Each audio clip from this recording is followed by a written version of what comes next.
essayer d'apporter, des, éléments qui sont des éléments de contexte, hein. Donc, d'abord, d'apporter des éléments de contexte, quant à la période, parce qu'on ne peut pas, détacher, l'homme du contexte historique dans lequel il a vécu et c'est déjà un élément de réponse par rapport aux questions qui ont été posées. C'est-à-dire que la pensée de Kano, elle est pas, on peut effectivement sans doute la concevoir indépendamment de son époque, il y a sans doute des leçons à en tirer, mais en tout cas, elle va puiser, profondément dans un contexte, historique et social qui est celui, bah, dans lequel il va, évidemment, vivre. Ensuite, j'aborderai, quelques grands traits, de, sa conception, de, l'éducation et là encore, je laisserai, Christian Galland, demain nous dire en quoi, c'est, ou non, original. Ensuite, j'aborderai donc, l'aspect, action. Qu'est-ce que c'est qu'agir, ou quel rapport à l'action, cet homme, entretenait? Et puis, enfin, je parlerai, du judo, heu, justement pour voir en quoi, le judo, peut apparaître comme une forme de synthèse de sa pensée. Mais, aussi parce que, il y a, parmi les participants à ce colloque, un certain nombre de personnes qui sont spécialistes, donc plutôt des sciences de l'éducation et peu familières peut-être avec, le judo et qu'au cours de ce colloque, on va entendre des spécialistes du judo, donc il faut aussi se familiariser avec, certains termes, savoir ce qui se cache un petit peu, derrière. Donc, j'évoquerai, le judo et là encore, je pense qu'un certain nombre de, questions, soulevées par les étudiants trouveront déjà des éléments de réponse et je terminerai par une, courte, conclusion. Je vais donc, situer, Kano Gigolo. Alors, mais avant ça, donc, je vais parler, de, la période, historique traversée par, le Japon à ce moment-là. Heu, alors, d'abord, je me suis amusé à regarder dans les, dictionnaires les plus courants, au Japon, comment, Kano était, défini. Donc, le dictionnaire de référence, hein, au Japon, c'est le Kojien. Donc dans le Kojien, en fait, donc on a une définition qui est enfin une notice qui est, extrêmement courte. Quand je regarde dans le Daijisen, c'est un autre dictionnaire, un autre gros dictionnaire de la langue, japonaise, on retrouve la même définition, enfin pratiquement, qui commence, c'est ça qui m'intéressait, par les mêmes mots, c'est-à-dire qu'il est défini d'abord comme judoka et ensuite par pédagogue. J'ai, regardé ensuite, dans, 2 autres, dictionnaires et là, ce qui m'a amusé, c'est que, là encore, ça commence, par la même chose mais inversé puisqu'il est défini comme pédagogue et judoka. Alors, la nuance, est, évidemment, subtile, mais ça m'a amusé. En tout cas, on voit bien que les 2 aspects à développer quand on parle de, Kano, c'est à la fois donc, la pédagogie et le judo et c'est ce qu'on va, s'employer à faire pendant toutes, ces journées. Alors, le, je, parlais donc, de la période, historique. Alors, nous, on va commencer, par, une période qui est donc, la fin de la période d'Edo. La période d'Edo, au Japon, c'est une période qui dure environ 250 ans, qui, commence en 1603, qui va se terminer en 1868 et c'est une période très particulière au Japon, à plusieurs titres. D'abord, elle est particulière parce que ce sont 2 siècles et demi, de paix. Il n'y a pas de conflit, pas de conflit armé, ni en interne, ni, en externe pendant la plus grande partie de cette période-là. Ensuite, elle est particulière parce que c'est un c'est une période de fermeture du Japon. Donc le Japon reçoit, très peu d'influences, extérieures. Les Japonais ne peuvent pas quitter le Japon, les étrangers ne peuvent pas rentrer, hein, il y a que 4 comptoirs. C'est un isolement, quasi, cas théorique, quasi complet. Et la troisième particularité, c'est que, je l'ai dit, c'est une période de paix, sauf que c'est une période de paix qui est dirigée par des guerriers, qui sont l'image que certainement la plupart d'entre vous, vous avez du samouraï. C'est-à-dire qu'en fait, c'est la classe guerrière qui domine. On est sous un régime politique qu'on appelle le shogunat. Donc, en fait, l'empereur est toujours présent, mais son régime, il n'a aucun pouvoir politique, il est purement dans le symbolique. Et la force politique comme militaire est assurée donc par un shogun qui va être issu pendant ces 250 ans toujours de la même famille, hein, puisqu'on va connaître 15 shoguns Tokugawa. Vous avez peut-être donc entendu au moins le nom.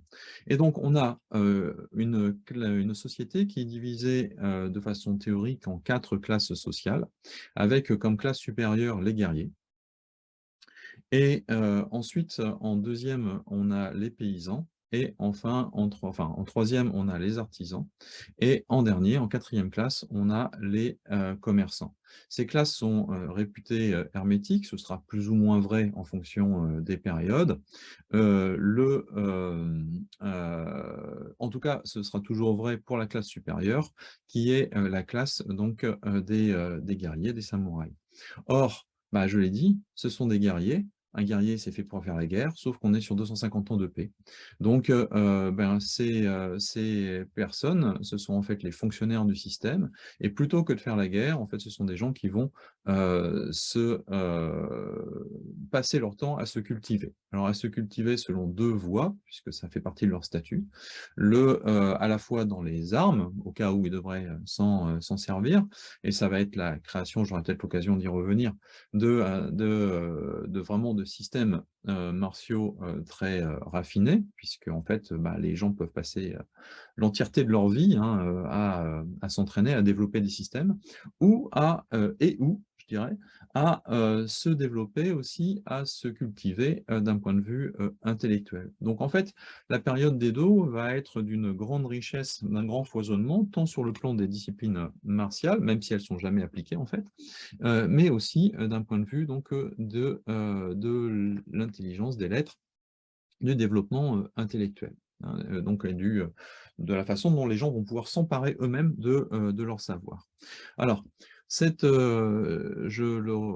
donc, retenez cette idée de paix, mais aussi de classe sociale qui va nous intéresser très rapidement.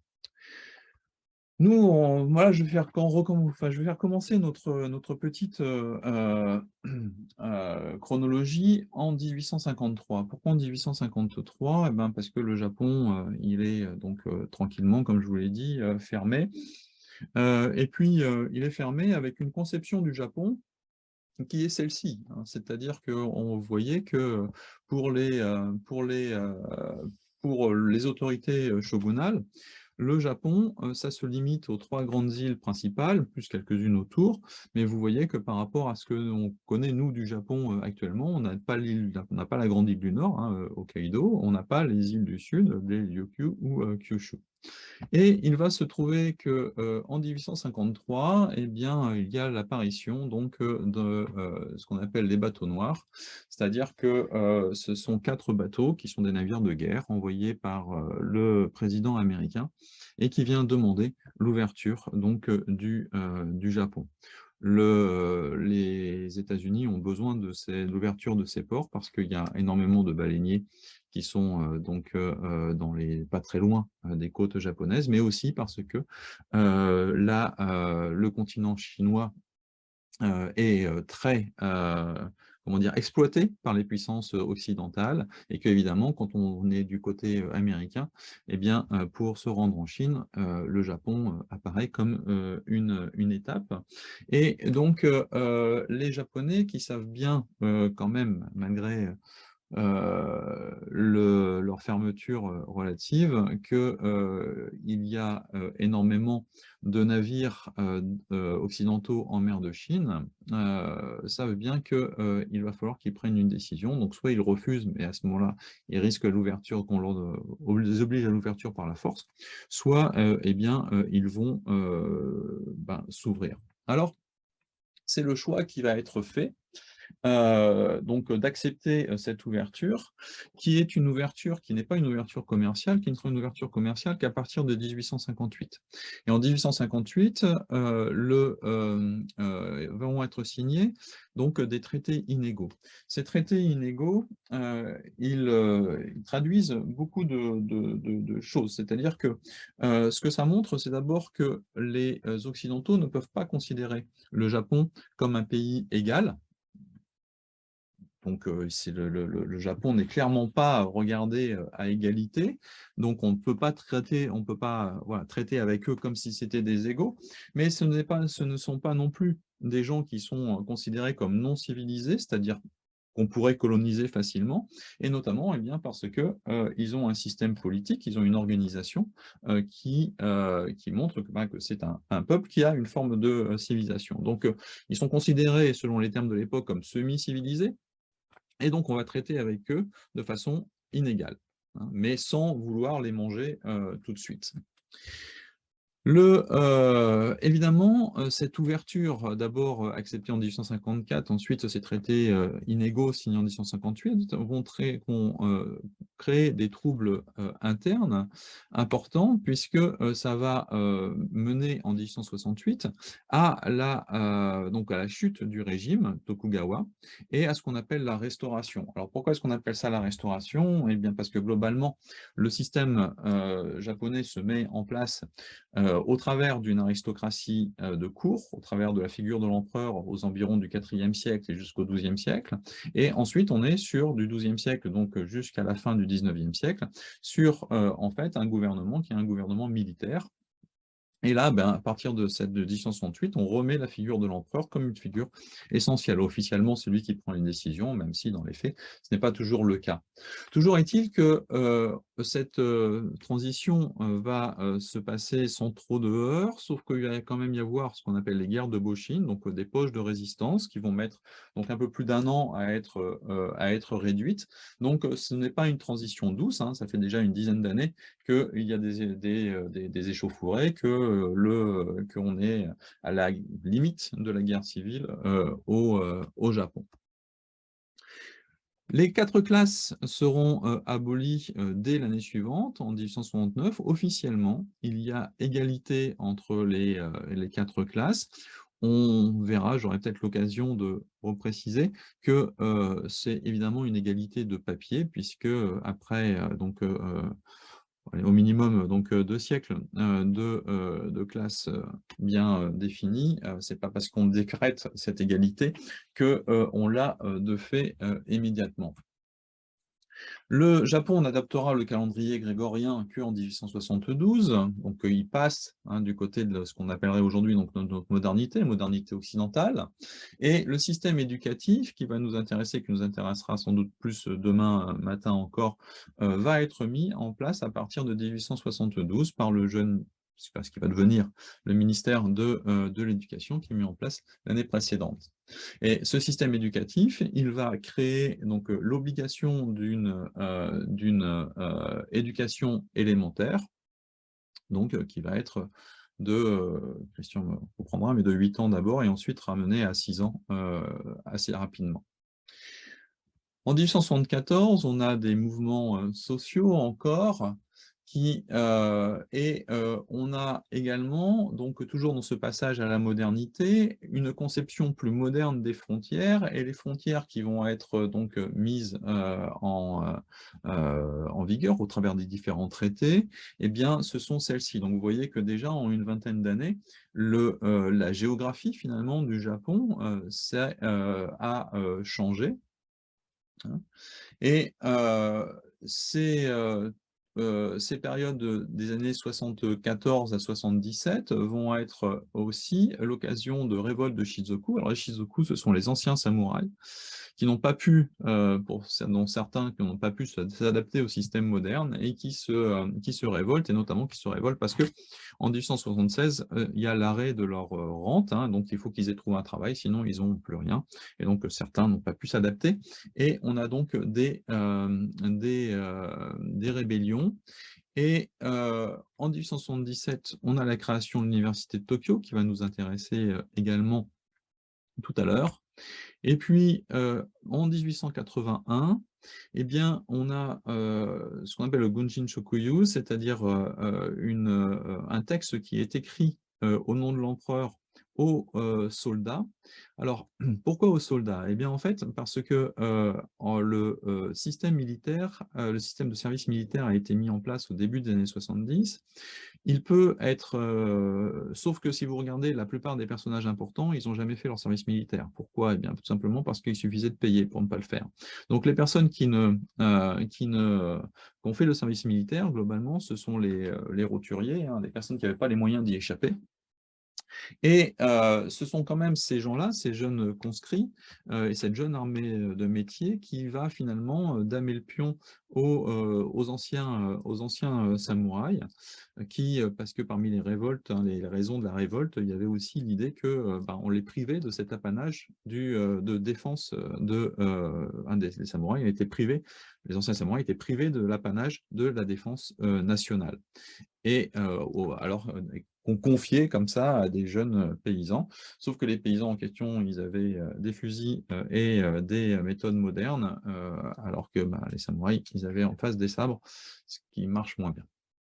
Donc ce Gunjin Shokuyu, c'est un encouragement à la mission militaire de la part de l'empereur, et c'est déjà le début finalement, même si c'est facile à dire avec un siècle et demi de différence, mais c'est le début finalement des problèmes que l'on va connaître dans les années 30.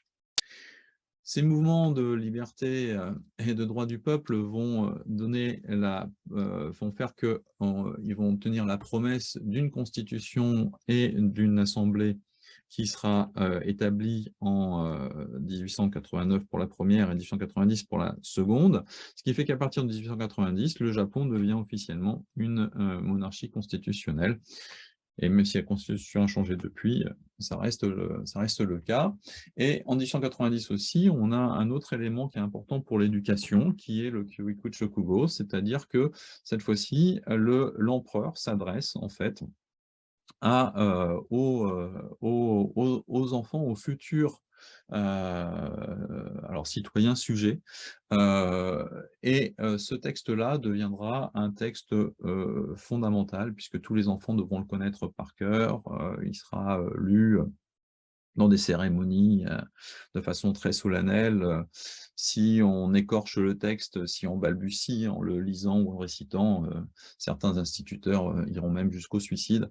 Donc ça va être vraiment un texte fondateur et qui fonde la morale du sujet japonais, hein. Donc évidemment, les éducateurs auront à se positionner par rapport à ça. 1894, c'est la première guerre sino-japonaise qui va être très rapide, puisque ça va être en 5 batailles, hein, et à nouveau, les frontières du Japon changent, puisque le Japon va récupérer donc sa première colonie, qui est donc Taïwan et les îles, hein, Pescadores autour. Ce qui fait que le Japon devient une puissance coloniale. Il fait ce que les Occidentaux ont dit qu'il fallait faire quand on était civilisé, quoi, hein, globalement, quand on était une grande nation. Et ces éléments-là vont mener ces conflits finalement de territoire, et notamment parce que les Russes construisent le transsibérien jusqu'à Vladivostok, et donc vont jusqu'à la côte pacifique, inquiètent beaucoup les Japonais, et ces conflits qui se focalisent autour de la Corée vont créer donc les conditions d'une guerre qui est donc la guerre russo-japonaise. Et donc pour la première fois, eh bien, un peuple considéré encore, hein, comme pas complètement civilisé, va affronter une nation qui, elle, apparaît comme un des fleurons des nations occidentales, hein, la Russie, et à stupéfaction, le Japon va l'emporter. On peut discuter des conditions, mais en tout cas, le Japon va l'emporter sur la Russie. Et là, ça fait plus du tout rire les Occidentaux, parce que la guerre sino-japonaise, ce sont des Asiatiques qui se tapent dessus entre eux, c'est rigolo. Là, ça fait plus rire personne. Et il faut considérer le Japon de façon... ça a été vraiment un bon élève, finalement, à l'échelle des valeurs occidentales. Là encore, les frontières du Japon vont changer, puisqu'on va récupérer donc la moitié de Sakhalin et une zone d'activité, hein, qui va donc de Port Arthur jusqu'aux limites de ce qui deviendra la Mandchourie. Et en fait, il faut attendre 1912 pour que ces traités inégaux soient abrogés. Et ces traités inégaux vont en fait vraiment être une sorte d'obsession, de cailloux dans la chaussure des Japonais pendant toute cette période Meiji. Et il se trouve que, en fait, c'est en 1912, par hasard, ça va être là aussi la fin de l'ère Meiji, puisque c'est la mort de l'empereur Meiji, à partir de là, les traités sont abrogés, et donc le Japon est à partir de 1912 vraiment considéré comme faisant partie des grandes nations. À tel point que il sera du côté des vainqueurs en 1919, hein, donc au traité de Versailles. Et à nouveau, eh bien, le Japon va changer de frontière, puisque le Japon, alors avec des conditions administratives un petit peu différentes selon les endroits, mais vous voyez que le Japon, c'est toute la zone en rose, hein, à partir de 1919. Donc là, on parle de Grand Japon. Ah, donc vous voyez, on est parti, hein, 60 ans plus tôt de ça, et on se retrouve donc dans cette situation-là en 1919. 1925, ce sera le suffrage universel, mais aussi les lois sur la préservation de la paix, qui sont des lois liberticides. Et à partir de 1931, on est sur l'incident de Mandchourie, hein, donc la création du Manchukuo, qui va mener le Japon au retrait de la Société des Nations en 1933 et à la Seconde Guerre sino-japonaise à partir de 1937, qui va créer les conditions de l'entrée en guerre du Pacifique en 1941, la défaite de 1945, et tout ça entre 1931 et 1945, ce qu'aujourd'hui on appelle la guerre de 15 ans. Et le Japon sera occupé donc pendant 6 ans, hein, jusqu'en 1951, jusqu'au traité de San Francisco, et il ne va retrouver finalement son aura internationale qu'à partir de 1964, avec l'événement symbolique qui va attirer toutes les lumières sur l'archipel à nouveau, mais de façon positive cette fois, avec les Jeux olympiques de Tokyo, qui seront aussi la première présentation du judo comme discipline olympique, même si elle était en démonstration à ce moment-là. Alors, moi, je vais me concentrer sur une partie, pratiquement sur tout ça, mais sur une partie un petit peu plus réduite de cette chronologie, avec donc l'arrivée du personnage qui nous intéresse, puisque vous voyez, Kano, il va naître en 1860. Donc il naît, on est encore dans la période d'Edo. Et non seulement on est dans la période d'Edo, mais on est également donc en plein trouble, puisque là, le Japon est vraiment en train de se chercher. Il y a des fiefs, hein, qui sont vraiment en rébellion contre le régime en place. Et donc ce n'est pas un climat, social serein. Et vous allez voir, on est vraiment dans une autre époque, puisque, en fait, on le connaît donc, sous le nom de, Gigolo Kano, ou Kano Gigolo, puisque Kano, son nom patronymique, hein, et Gigolo, son nom personnel. Sauf que son nom d'enfant, c'est, Shin-no-suke, puisqu'on est encore sur cette tradition, donc, d'un nom d'enfant que l'on change au moment du passage à l'âge adulte. Et lui, donc, il naît sous le nom de Kano Shin-no-suke, qu'il gardera jusqu'à son entrée à l'université, pour prendre le nom ensuite de personnel de gigolo. Et encore une fois, on voit bien qu'on est dans une autre époque, puisqu'il ne naît pas, contrairement à ce qu'on voit dans beaucoup de biographies, le 28 octobre 1860, il naît le 28e jour du 10e mois de l'ère Man-En, ce qui correspond en fait au 10 décembre 1860 si on rapporte au calendrier grégorien, puisqu'on est sur le système des ères et que, comme je l'ai dit tout à l'heure, le système grégorien ne sera au Japon adopté qu'en 1872. Et vous voyez, donc ça c'est lui, là il a une dizaine d'années avec son frère aîné.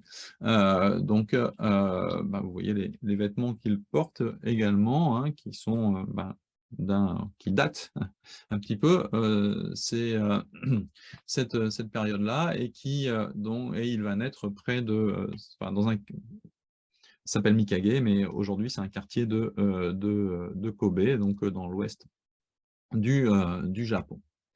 Sa famille est une famille marchande, c'est pour ça que j'ai insisté sur les classes sociales tout à l'heure, puisque la famille marchande, je vous rappelle, donc les marchands, c'est la plus basse classe sociale.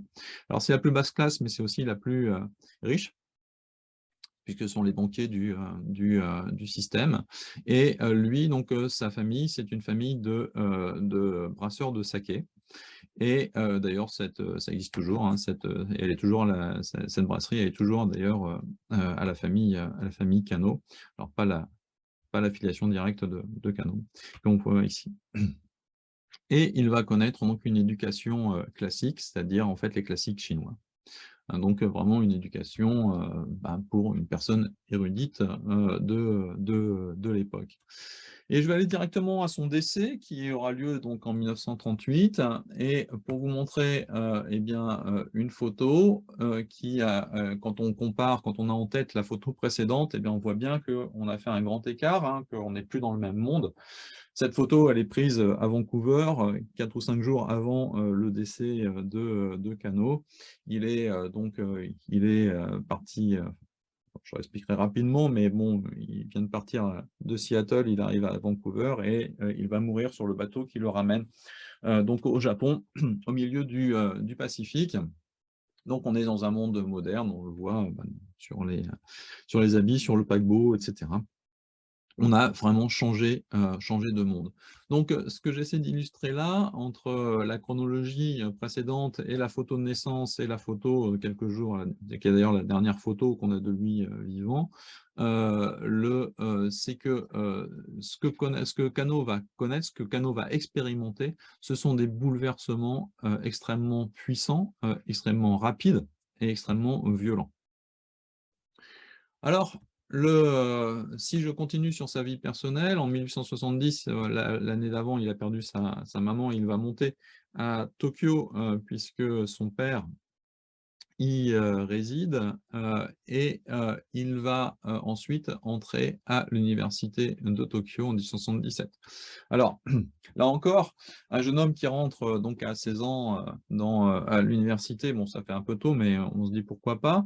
Sauf que l'université de Tokyo, comme je vous l'ai dit, elle est créée en 1877, que c'est la seule université du Japon. Donc, il devient étudiant dans la première, on va dire, pour simplifier, dans la première promotion de la première et seule université du Japon. Donc, vous imaginez bien que d'un point de vue intellectuel, c'est l'élite de l'élite. Hein.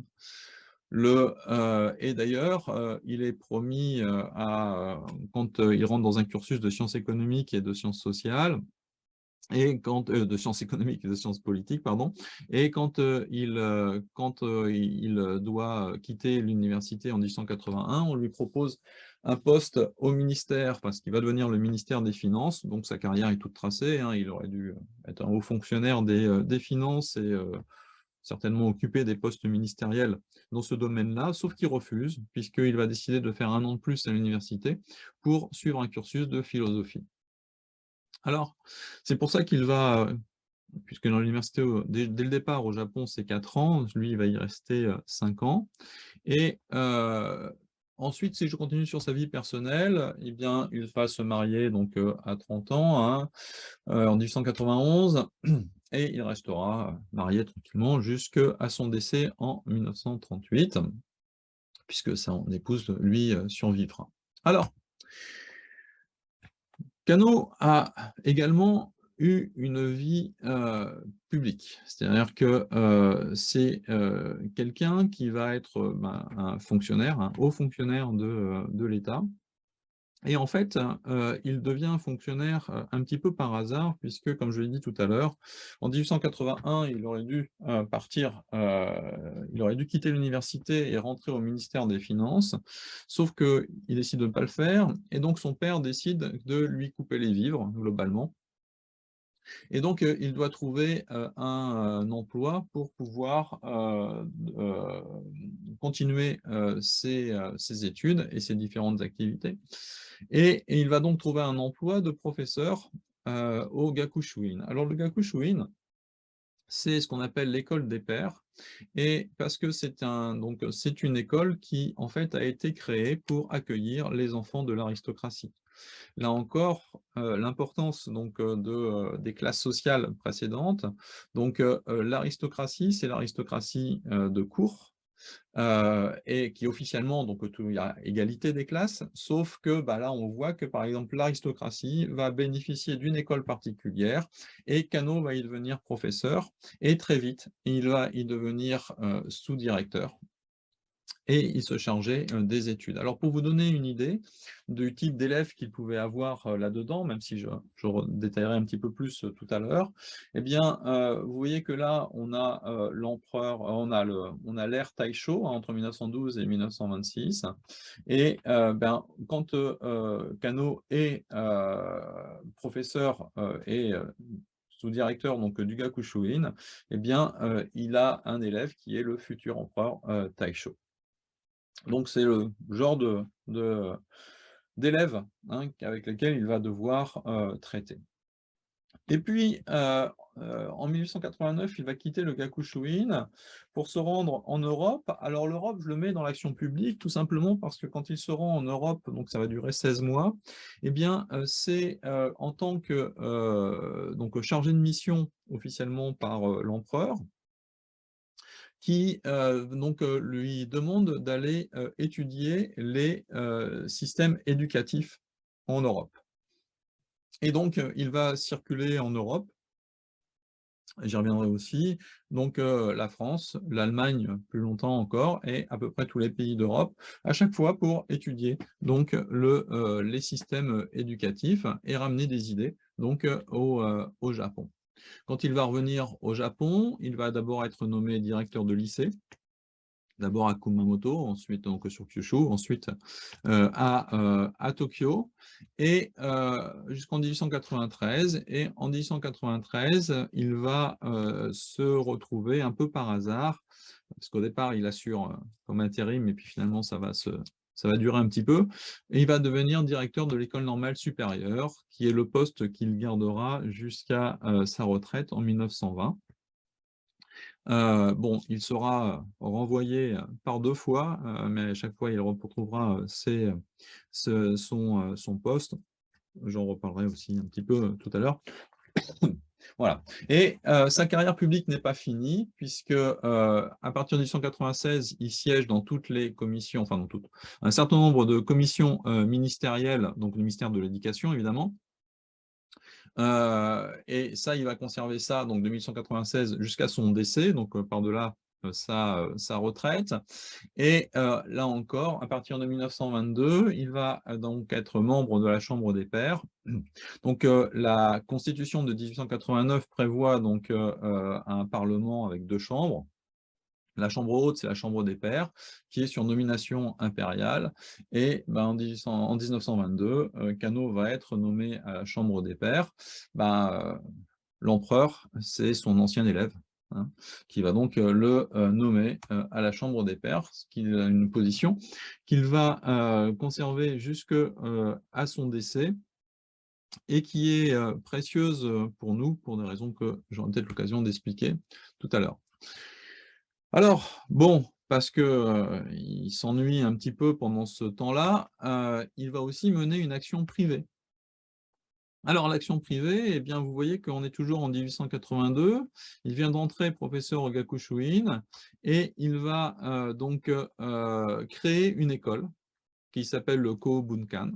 Alors, cette école, c'est une école dans laquelle il va enseigner donc, des matières qui sont des matières tout à fait, scolaires et avec l'idée que lui, et ses camarades ont eu la chance de faire, des études, importantes et qu'il faut donc pouvoir redonner à ceux qui n'ont pas eu cette chance-là et donc il va entraîner dans l'aventure ses camarades de l'université de Tokyo.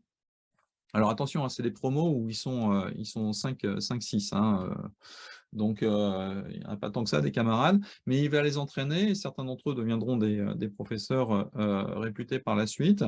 Mais il les entraîne dans cette aventure qui est une aventure qui va durer donc jusqu'à son départ en Europe et toujours en 1882, il va créer une autre école qui est le Kanojuku. Alors le Kanojuku, c'est pas lui qui va choisir le nom. Kanojuku, ça veut dire simplement l'école privée Kano, le cours privé Kano, qui en fait, ce sont des jeunes gens qui sont confiés par leurs parents à Kano. Ce sont souvent des amis du père de Kano qui ne savent plus quoi faire de leurs enfants. Il y a une rupture de génération, ils ne savent pas quoi en faire, ils ne savent plus comment les éduquer, etc. Et puis il y a ce jeune homme là qui semble avoir des idées sur l'éducation.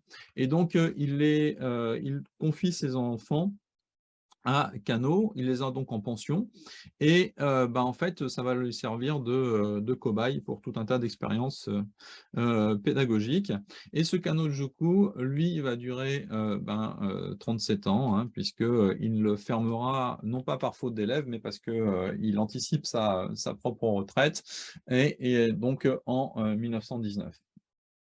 Alors, vous voyez qu'en 1896, il va fonder une autre école, hein. Le Kōbunkan, il l'a fermé donc à son départ en Europe, mais il va créer le Kōbungakuin. Alors, le Kōbungakuin, je vous ai parlé tout à l'heure de la première guerre sino-japonaise où le Japon va en fait l'emporter très facilement sur la Chine. Et évidemment, les journaux japonais vont s'enthousiasmer de cette victoire-là, hein, l'opinion publique aussi. Et Kano va publier un texte qui dit que c'est une catastrophe et que la Chine était déjà faible et que cette victoire japonaise va contribuer à encore affaiblir la Chine et donc la rendre plus vulnérable encore aux appétits occidentaux. Et donc, c'est du devoir du Japon que d'aider la Chine, qui par le passé a été un modèle pour le Japon, de se relever. Et donc, ce Kōbungakuin, il va le créer pour les étudiants chinois, pour qu'en fait, ils viennent apprendre plus facilement qu'en Occident, eh bien les conditions nécessaires à la modernité. Et c'est loin d'être anecdotique, puisque ce Kōbungakuin va avoir jusqu'à sa fermeture en 1909, environ 8000 étudiants. Donc 8000 étudiants chinois qui vont venir étudier là. Et là encore, le Kōbungakuin ne ferme pas parce que c'est pas un succès, la preuve, mais parce que suite à un différend diplomatique entre le Japon et la Chine, à partir de 1907, les étudiants chinois n'auront plus le droit de se rendre au Japon. Et donc, en fait, le temps que la dernière promotion d'étudiants finisse son cursus et l'établissement ferme ses portes. Alors, si on regarde les intérêts vers lesquels donc, Kano se porte à ce moment-là, eh bien, quand il est un jeune adolescent, il pense devenir scientifique. Mais finalement, au moment de son entrée à l'université, comme je l'ai dit, il va plutôt prendre donc l'option de se tourner vers la politique, et il va donc s'intéresser à la religion, mais également, comme je l'ai dit, à la philosophie. Et finalement, c'est après son passage par l'Europe qu'il va décider de se dédier, de se consacrer entièrement à l'éducation. Mais bon, la vie n'est pas suffisamment remplie pour Kano, donc il va aussi s'intéresser à d'autres aspects. Le sport, il s'y intéresse au tout début, puisque c'est l'introduction des sports occidentaux et qu'il a envie de se faire un corps, entre 1870 et 1877, mais ça ne va pas l'intéresser plus que ça. Simplement, en 1909, on va lui demander de venir donc, au comité olympique international, ce qu'il va accepter. Il va être le premier membre asiatique du comité olympique international, et il va le rester jusqu'à sa mort. Et puis en 1911, il va créer le comité olympique japonais, parce qu'il a besoin de ça pour pouvoir participer, pour que le Japon puisse participer aux Jeux de Stockholm, qui sont les 5e Jeux de l'ère moderne, en 1912. Et vous voyez, sur cette délégation japonaise, qui ne compte que 2 membres, hein, eh bien, vous avez Kano qui défile, puisque il est président du comité olympique japonais, membre du CIO, mais c'est aussi lui qui, globalement, a financé cette participation. Et il va rester président du comité olympique japonais jusqu'en 1921. Et évidemment, ensuite, ce comité olympique japonais, il existe toujours. Et il en restera président d'honneur, ce qui va faire que c'est à lui qu'on va demander de porter la candidature des Jeux olympiques de Tokyo en 1940, et Jeux qu'il va obtenir en 1936. Donc à Berlin, hein, la veille de l'ouverture des Jeux de Berlin, et avec donc la promesse de l'organisation par Tokyo et Sapporo des Jeux d'été et d'hiver respectivement de 1940. Or, avec les événements de la Seconde Guerre sino-japonaise en juillet 1937, hein, qui commence, plus les événements antérieurs de Manchukuo, le comité olympique doute fortement de la possibilité pour le Japon de pouvoir tenir ces Jeux-là, et c'est pour ça qu'il y a une commission spéciale qui est une réunion spéciale qui est organisée en avril 1938 au Caire, où Kano se rend, et c'est sur le chemin du retour qu'il va il obtient la confirmation, hein, que les Jeux seront bien organisés, enfin que le comité olympique confiera les Jeux au Japon. Et donc, c'est sur le bateau du retour qu'il va mourir. On est en mai 1938, et le gouvernement devenu militaire au Japon annulera cette promesse dès juillet de la même année. Et puis là, vous vous rendez bien compte qu'on n'a pas parlé de ce pourquoi il est connu, c'est-à-dire le judo. Et il va commencer l'étude des jujutsu par une école qui est la Tenjin Shinryu à son entrée à l'université, qu'il va poursuivre jusqu'en 1881. Et ensuite, il va étudier une autre école, qui est la Kito-ryu, qu'il va poursuivre jusqu'au décès de ce professeur-là en 87. Et il va créer donc le judo. Donc en 1882, comme vous le voyez, il a toujours en phase d'études, mais il a déjà créé le Kodokan, qui évidemment, il va conserver jusqu'à la fin et qui continue encore aujourd'hui.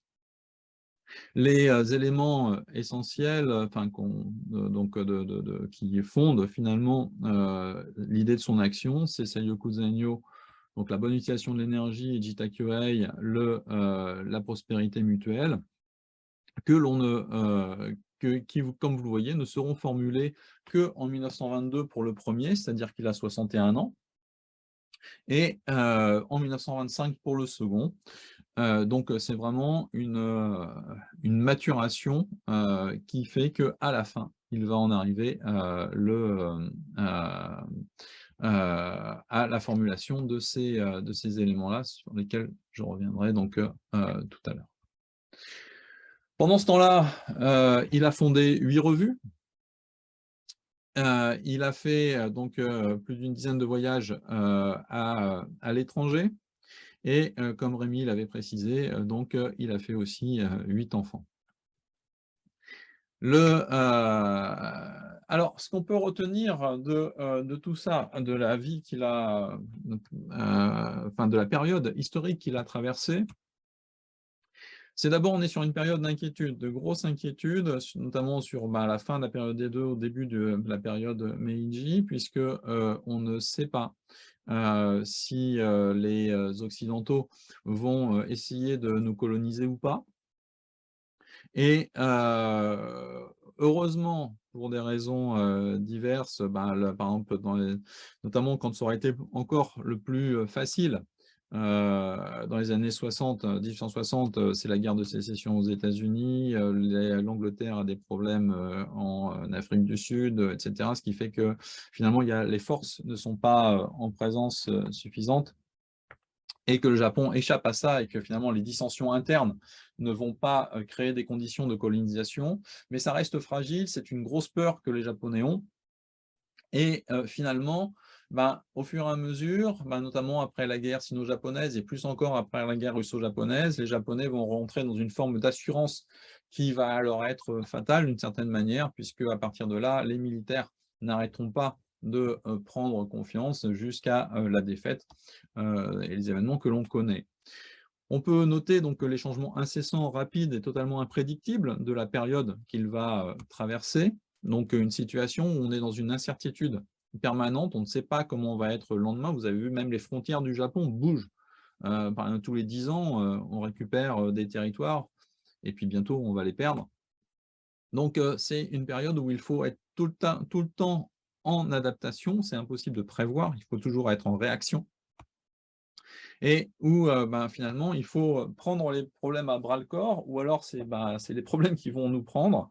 Et notamment, le Japon va s'emparer de cette d'apparaître comme égal, de faire aux Occidentaux, de façon à être traité comme tel, mais aussi donc à échapper à leurs appétits coloniaux. Et donc la société japonaise dans laquelle naît et évolue Kano, c'est une société qui est à la fois traversée par des troubles internes, mais qui en même temps, face à l'extérieur, se doit de faire corps. Et tous ces éléments-là vont influer évidemment sur la pensée de Kano. Alors, si on regarde maintenant les éléments sur l'éducation. Alors en fait, les éléments sur l'éducation, on voit que déjà le rapport à l'éducation de Kano, c'est un rapport qui est vraiment un tropisme précoce, puisque on voit 1882, il a déjà créé il a créé 3 écoles et il est professeur dans une 4e. Ça veut dire qu'il a 21 ans. Il vient d'avoir 21 ans, puisque toutes ces écoles-là sont créées entre janvier, donc il rentre en janvier dans le Gakushuin, et le Kobunkan, le Kanojuku et le Kodokan sont toutes créées entre janvier et mai de cette même année. Et je vous rappelle qu'il est de décembre 60, donc il vient juste d'avoir 21 ans quand il crée tout ça. Donc c'est quelqu'un qui se précipite finalement sur l'éducation. Et lui, dans son autobiographie, il dit même que cette tendance est encore plus précoce, puisqu'il dit « Lorsque j'étais enfant, à l'époque où j'apprenais à lire les 4 livres, donc ce sont les classiques chinois, sans m'intéresser encore au sens, il m'arrivait, lorsque des enfants de ma famille plus jeunes que moi se rassemblaient, de leur enseigner toutes sortes de caractères. De même à Tokyo, et même quand j'étais étudiant à l'université, il m'est souvent arrivé de donner aux élèves de classe inférieure des cours à propos de différents ouvrages. C'est parce qu'enseigner a toujours été pour moi une sorte de plaisir. » Donc il a cette tendance innée, on va dire, à enseigner, ce plaisir d'enseigner. Et puis, 1889, on l'a dit, il s'est disputé avec le directeur du Gakushuin, il est envoyé en Europe, et en Europe, à Paris, il va faire la connaissance de Ferdinand Buisson. Ferdinand Buisson, qui est donc le chef de cabinet hein, de Jules Ferry, qui est donc du parti radical, qui est le chef du bureau à ce moment-là de l'école élémentaire, et qui est vraiment le père de l'école laïque française, eh bien, Queneau qui arrive avec l'idée que la religion qu'on lui a tant vantée en Occident est quelque chose d'important, va se retrouver face à un discours éducatif qui, au contraire, est empreint de laïcité. Et avec Ferdinand Buisson, il va avoir des réunions régulières pendant environ 2 mois. Et on sait d'ailleurs que les deux hommes se reverront 30 ans plus tard, donc ils vont garder contact. Quand il va être en Allemagne, il va avoir donc, des rapports avec Rudolf von Gnest, qui lui aussi s'oppose au parti catholique. Et donc, ça va beaucoup le frapper que cette opposition. Et dans tous les systèmes éducatifs qu'il va étudier, il va à chaque fois comprendre qu'en fait, la religion n'a plus le poids qu'on lui avait prêté dans le passé, et qu'il faut donc se trouver des logiques, des fondements qui sont religieux. Et sur le bateau du retour, il va décider vraiment que l'éducation, qui jusque-là était une sorte d'intérêt, eh bien, il va décider que ce sera vraiment un choix, hein, son choix de vie, puisque donc il écrit: l'éducation est la base de tout. Ce que les hommes accomplissent sur le plan de l'éducation ne s'efface pas facilement. C'est un travail, à vrai dire, que ne reconnaissent pas les gens ordinaires, mais si on y réfléchit intensément, c'est prodigieux. C'est là une vérité que ne doivent pas comprendre les individus médiocres et superficiels, mais en réalité, c'est la mission la plus grande qui soit, et j'en suis arrivé à penser que l'œuvre de ma vie ne se trouvait pas dans la religion, ni davantage dans la politique, mais bien dans l'éducation, et nulle part ailleurs. C'est pour ça qu'il va calligraphier des éléments comme ça, hein, donc ce sont des calligraphies qu'on lui doit. Donc il n'est rien sous le ciel de plus plaisant que l'éducation, former des hommes de talent est améliorer le monde, même si ce corps est périssable, l'influence des actes est éternelle. Ou encore la deuxième, donc celle à droite, il n'est rien sous le ciel de plus grand que l'éducation, l'enseignement juste d'un seul homme s'étend à 10 000 hommes, la formation d'une génération s'étend à 100 générations. Donc, il y a il le dit à plusieurs reprises, hein, dans la politique, on peut espérer changer peut-être les choses pour 50 ans au mieux. Avec l'éducation, comme là, il le dit, hein, c'est sur des générations qu'on peut changer les choses. Le paradoxe, c'est qu'en fait, il va faire, c'est pas le paradoxe, l'élément, c'est qu'il va faire sa carrière publique dans l'école normale supérieure. Or, l'école normale supérieure, c'est quelque chose qui ne lui s'y est pas au départ, c'est pas son choix. Lui, quand il est revenu, on l'a mis directeur de lycée, et ça, il était en directement en contact avec les élèves, et ça lui plaisait bien. Et finalement, il va falloir attendre presque une dizaine d'années, même s'il va s'investir tout de suite dans sa réforme, parce qu'il y a plein de choses qui ne lui vont pas, concernant les cursus notamment, la forme, etc. Mais finalement, c'est qu'au début du XXe siècle qu'il va, et après avoir été démissionné 2 fois et avoir retrouvé enfin en 1901 pour ce poste-là, qu'il va prendre vraiment toute la mesure en se disant que l'école normale supérieure, c'est là où on forme les gens qui vont ensuite enseigner dans tout le Japon, aussi bien au niveau collège que lycée, même si cette distinction est un petit peu anachronique, et aussi bien pour les garçons que pour les filles, et que donc la façon dont on va former ces gens-là, eh bien, c'est essentiel pour la suite, pour justement influer sur toute la jeunesse dans tout le Japon. Et là, il comprend vraiment le rôle de l'école normale supérieure, et il va donc s'attacher à lui donner une coloration. Alors, quelle coloration? Eh bien, c'est l'idée d'une éducation pour tous. Alors, là encore, on est encore une fois on vient juste de changer hein, le système des classes sociales.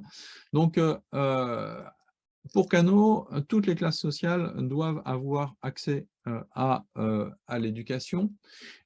Les classes sociales, mais aussi donc, les garçons comme les filles, et toutes les capacités, c'est-à-dire les gens de talent, comme les gens qui n'ont aucun talent pour les études, doivent pouvoir avoir une éducation minimale.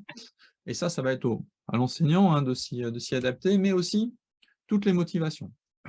Et ça, il est assez bien placé pour le comprendre, puisqu'au Gakushuin, il a des gens qui sont mis dans un système d'études, alors que ce sont donc des aristocrates qui n'ont absolument aucun souci à se faire, du point de vue, de quelque point de vue que ce soit, et pourtant, il va chercher à les intéresser. Donc, globalement, ça veut dire que toute la société doit être éduquée. Et pourquoi est-ce que toute la société doit être éduquée? Eh bien, parce qu'on a besoin, encore une fois, de toutes les forces vives.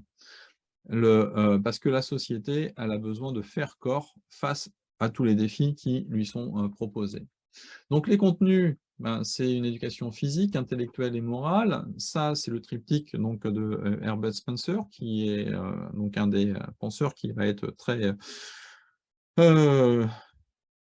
convoqué, on va dire, dans les années 1880, mais que Kano va évoquer à plusieurs occasions, même quand il n'en a pas besoin, ce qui laisse entendre qu'il a fait sienne finalement ce triptyque-là, fait sien ce triptyque-là. Et physique, c'est extrêmement important pour lui, puisque c'est une période où être en bonne santé, c'est une responsabilité sociale, et donc on a besoin encore une fois, de toutes les forces vives. Les cursus, pour Kano, eh bien, c'est l'enseignement élémentaire qui est au cœur. Pourquoi? Eh bien, parce que tout le monde doit pouvoir être éduqué, parce que les gens qui vont pouvoir aller vers des études supérieures, ils vont devoir travailler avec des gens qui se sont limités à l'élémentaire, et donc il faut que les deux mondes puissent se parler. Et c'est vraiment ce sur quoi il va consacrer le plus d'énergie. Et encore une fois, toute la société doit être éduquée, et pas seulement une élite. Alors, c'est ce qu'il souhaite, lui, c'est que l'école transmette des choses qui soient vraiment pragmatiques, utiles directement, et lui-même se définit comme un rationnel, et donc ses choix, comme ses choix donc, pour l'éducation, seront passés au prisme de ces éléments-là, donc du pragmatisme et du rationnel. Quels enseignants? Ben, des enseignants qui sont conscients de la noblesse de leur mission, des gens qui sont exemplaires dans leur comportement, des gens qui sont formés, d'où l'importance de l'école normale, donc qui ont une méthode, puisque Kano va s'apercevoir assez vite, au travers de quelques anecdotes, que quand la méthode n'est pas bonne, quelles que soient les bonnes intentions, bien en fait, ça crée plutôt l'effet inverse, et où on privilégie l'esprit plutôt que la forme. Des enseignants qui sont curieux, qui sont modestes face au savoir, et particulièrement à leurs propres connaissances, et notamment curieux de nouvelles méthodes pédagogiques, tout le temps en train de réfléchir, et qui ont plaisir à éduquer. Alors, ce qui est amusant, c'est qu'on a un monument de la littérature qui est Natsume Soseki. Natsume Soseki, il a un parcours scolaire qui est assez proche de celui de Kano, et il se trouve que il va, mais qui est beaucoup plus, qui est son cadet de 7 ans, mais qui va donc chercher du travail quand Kano est directeur de l'école normale supérieure. Et Soseki raconte donc son entretien avec Kano. Donc,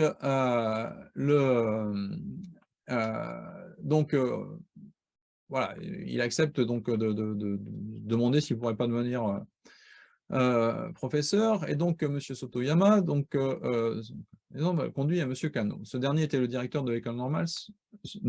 Là, j'écoutais d'abord, et M. Kano dit des choses extraordinairement éminentes. Ce qu'est le travail d'éducation, ce que doit être éducateur, autant de choses qui paraîtraient irréalisables à quiconque. S'il s'agissait de maintenant, je n'écouterais qu'un tiers et je m'acquitterais d'un tiers du travail, mais à l'époque, j'étais franc jusqu'à la bêtise et il m'était impossible d'agir de la sorte. Quand je dis que cela m'était totalement impossible et que je déclinais l'offre, M. Kano répondit rapidement. Il me dit: comme votre refus me donne envie de vous en demander encore plus, faites dans un premier temps ce que vous pouvez.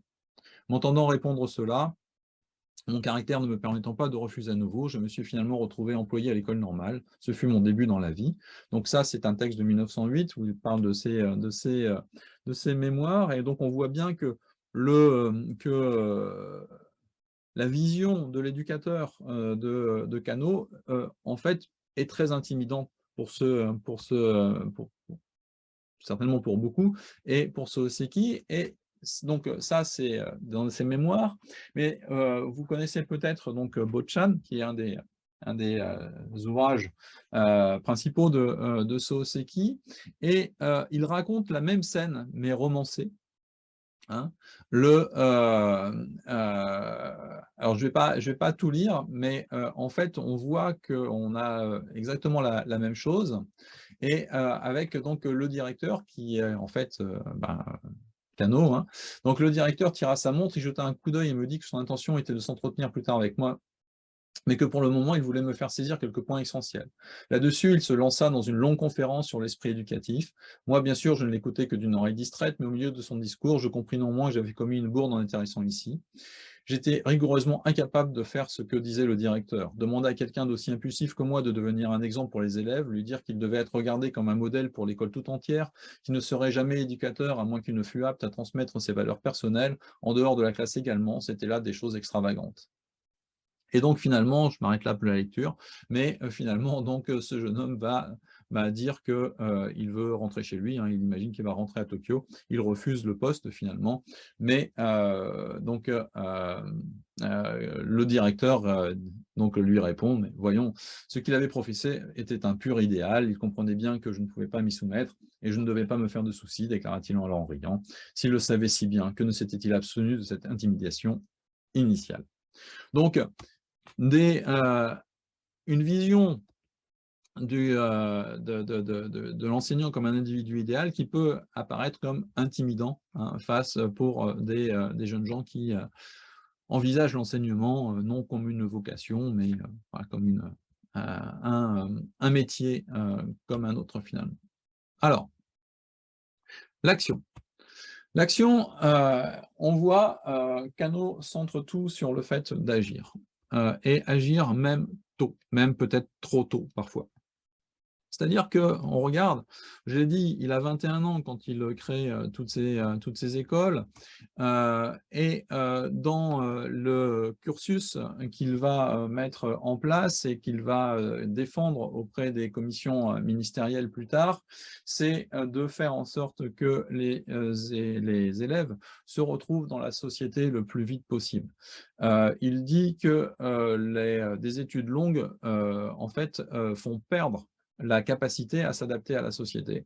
Et qu'il est donc important qu'à part pour quelques individus, de pouvoir assez vite se retrouver en situation d'accomplir des choses. Donc, il plaide plutôt pour un cursus théorique, pragmatique et minimal, et il fait une nette différence entre les connaissances et les compétences. Évidemment, lui, il insiste beaucoup sur les compétences, disons que les connaissances, en fait, on peut les avoir un petit peu plus tard, il faut évidemment des connaissances minimales. Et donc, l'important, c'est de se confronter au réel. Cette confrontation au réel, évidemment, elle peut s'avérer parfois un petit peu brutale, un petit peu décevante. Ça peut mener à l'échec, mais ce n'est pas grave, parce que ça permet, de toute façon, cette confrontation permet d'ajuster l'action. Ajuster l'action, c'est apprendre, c'est gagner en expérience, mais c'est aussi donc aller fort de ces échecs ou de ces succès, pourquoi pas à nouveau se confronter au réel, besoin d'aller chercher de nouvelles connaissances, besoin de acquisition de nouvelles compétences, et donc dans ce cercle de confrontation toujours au réel. Il y a aussi un autre élément, c'est la convergence des actions. On l'a vu, c'est pour ça que j'ai insisté tout à l'heure en séparant un petit peu artificiellement ces actions, l'action publique, l'action privée. À chaque fois, Kano va respecter les règles propres à chaque situation. C'est-à-dire que quand il est dans le public, quand il est professeur ou directeur d'un établissement public, il y a des choses qu'il peut faire, il y a des choses qu'il ne peut pas faire. Quand il est dans les commissions ministérielles, c'est la même chose. Il peut lutter sur un certain nombre de choses, il y a des choses qu'il ne peut pas faire, qu'il ne peut pas imposer. Dans l'action privée, c'est différent. Dans l'action privée, finalement, il y a des limites qu'il a dans le public qu'il peut outrepasser ou sur lesquelles il peut travailler différemment, et inversement, l'action privée ne lui permet pas des choses que lui permet l'action publique. Donc, diversifier les types d'actions, c'est aussi s'ouvrir les possibles sans jamais être finalement en dehors des limites dans chacune de ces actions-là. On le voit aussi, je ne vais pas insister, mais sur le CIO. Le CIO, donc c'est l'expression du sport, ça lui convient parce que c'est l'éducation physique, c'est aussi la rencontre des peuples, etc. Il est très sévère, sur, notamment à la fin de sa vie, sur les disciplines olympiques, mais ça crée également donc une sorte de convergence dans les actions, et il va toujours favoriser tout ce qui, de toute façon, mène à la mise en mouvement, donc la mise en mouvement des corps ou la mise en mouvement donc des esprits. Kano va s'intéresser beaucoup à, par-delà la forme, au principe. On l'a, j'ai pas beaucoup insisté dessus, mais Kano est quelqu'un qui réfléchit beaucoup. Son principal problème, c'est l'éthique. Les premiers textes que l'on a de lui, il est juste sorti de l'université. Ce sont des textes qui concernent les philosophes, essentiellement utilitaristes, mais avec une réflexion sur l'éthique. Et puis son autre problème, c'est l'action. Comment est-ce que l'on peut agir? Alors, dans l'éthique, ce qui l'intéresse, c'est, il sent bien qu'on a besoin de faire société, mais pourquoi faire société? Qu'est-ce qui va définir qu'on doit faire société, à part le fait de devoir survivre, comme le contexte historique le montre? Et surtout, comment convaincre l'individu, notamment le fort, celui qui semble ne pas en avoir besoin, qu'on a besoin d'éthique, de rapport à l'autre, qu'on a besoin de faire société? Et puis, donc, l'action, c'est comment savoir agir. Quel est le principe de l'action, d'une action qui va être efficace, et notamment dans des situations qui sont des situations d'incertitude. Son idée là-dedans, c'est pareil, c'est on va sortir du dogme, notamment du dogme politique ou du dogme religieux. Et comment est-ce qu'on sort de ça? Eh bien, en essayant d'aller le plus possible vers le principe, ce qui est en amont finalement de ce qui a pris la forme de religion ou de pensée politique ou d'idéologie. Et son idée, c'est d'une démarche à nouveau pragmatique ou rationnelle pour essayer de trouver un principe, une raison finalement à l'éthique et un principe d'action. Alors, il se trouve que ce qui est assez amusant dans la vie de Kano, c'est qu'on a l'impression que toutes les pièces du puzzle sont là dès le départ, mais que lui-même ne s'en rend pas compte, et que c'est finalement, il a eu la chance d'avoir une vie suffisamment longue, puisque 77 ans, pour que finalement les pièces du puzzle prennent leur place, que l'image se forme au fur et à mesure. Et c'est finalement, au travers du judo qu'il commence, qu'il crée assez jeune, et de la réflexion sur l'éducation qu'il va avoir par ailleurs, qu'au final, la solution qu'il propose va lui apparaître. Alors, pour résumer un petit peu le judo et donner quelques termes, qu'est-ce que c'est que le dojo? Qu'est-ce que c'est que le judo qui est proposé? D'abord, c'est établir un cadre. Un cadre avec, ça permet d'isoler une expérience. On va circonscrire un lieu, un temps, et là, on va pouvoir, c'est un laboratoire, on va pouvoir faire des choses avec des règles simples et claires. Alors, notamment, dans le judo, c'est pas compliqué, il s'agit de projeter le partenaire ou de le priver de sa capacité de mouvement par une immobilisation ou un étranglement ou une clé. Donc, les règles apparaissent très claires, et finalement, il y a une grande liberté pour arriver à ça. On peut finalement utiliser la méthode que l'on veut. Donc, on clarifie cette ambition qui est de dire que, en fait, on est là pour des raisons éducatives, mais que finalement, on peut utiliser la méthode que l'on veut, et on ne va pas cacher les choses. C'est-à-dire qu'on dit, voilà, le secret, c'est que vous allez vous trouver dans une situation difficile et qu'il va falloir trouver une solution. Dans les écoles de jiu-jitsu, la technique était considérée comme secrète, c'était ça qui était considéré comme le secret. Dans le judo, ce n'est pas le cas, tout est donné, mais le problème, c'est que c'est là que la difficulté apparaît, c'est-à-dire qu'on a tous les éléments, et pourtant, le problème demeure, C'est-à-dire que ce n'est pas parce qu'on a tous les éléments, on a le problème et sa clé, qu'on est capable de faire, d'adapter les 2. Donc, le judo, c'est d'abord, c'est une plongée dans le complexe. Le judo, ça commence par le randori. Enfin, un des éléments essentiels, c'est le randori. Alors, c'est là où pendant le randori, c'est le corps à corps libre. C'est composé de l'an, qui s'écrit avec ce caractère-là, qui veut dire ce qui est en désordre, qu'on pourrait traduire par trouble, mais qu'on pense donc étymologiquement venir de ce caractère-là qui se lie à l'ashi ou l'âne et qui veut dire la tempête. C'est-à-dire que la première chose que l'on fait, c'est on plonge l'apprenant dans la tempête. Et pour ceux qui ont un peu vécu le randori, les premières fois, c'est vraiment la tempête, c'est-à-dire qu'on n'a aucun repère. C'est-à-dire qu'on est secoué, on est jeté par terre, on ne comprend pas ce qui se passe. Et finalement, la seule arme qu'on vous donne au départ, c'est donc ce qu'on appelle ukemi. Ukemi, c'est-à-dire votre capacité à vous réceptionner et à vous relever après avoir été projeté. Donc, finalement, la première chose que l'on donne à l'apprenant, c'est les moyens d'échouer. C'est-à-dire que on va te dire, bah voilà, tu veux faire judo, bah d'abord tu vas apprendre pour le dire simplement, à perdre, c'est-à-dire à être projeté. Et par le fait de ne plus avoir peur finalement d'échouer, eh bien, le processus va pouvoir se mettre en place. Pourquoi? Parce que ukemi, ça veut dire recevoir, littéralement, ça veut dire recevoir dans sa chair. Ça veut dire que ukemi, ça veut dire qu'on va donc incorporer l'expérience et qu'on va en faire quelque chose. Parce que s'il s'agit juste d'être projeté sans jamais que ça crée quoi que ce soit, ça n'a aucun sens. Là, ce qui est proposé, c'est que l'échec n'est pas un échec. L'échec est quelque chose qui est de l'expérience incorporée et qui construit donc le succès futur.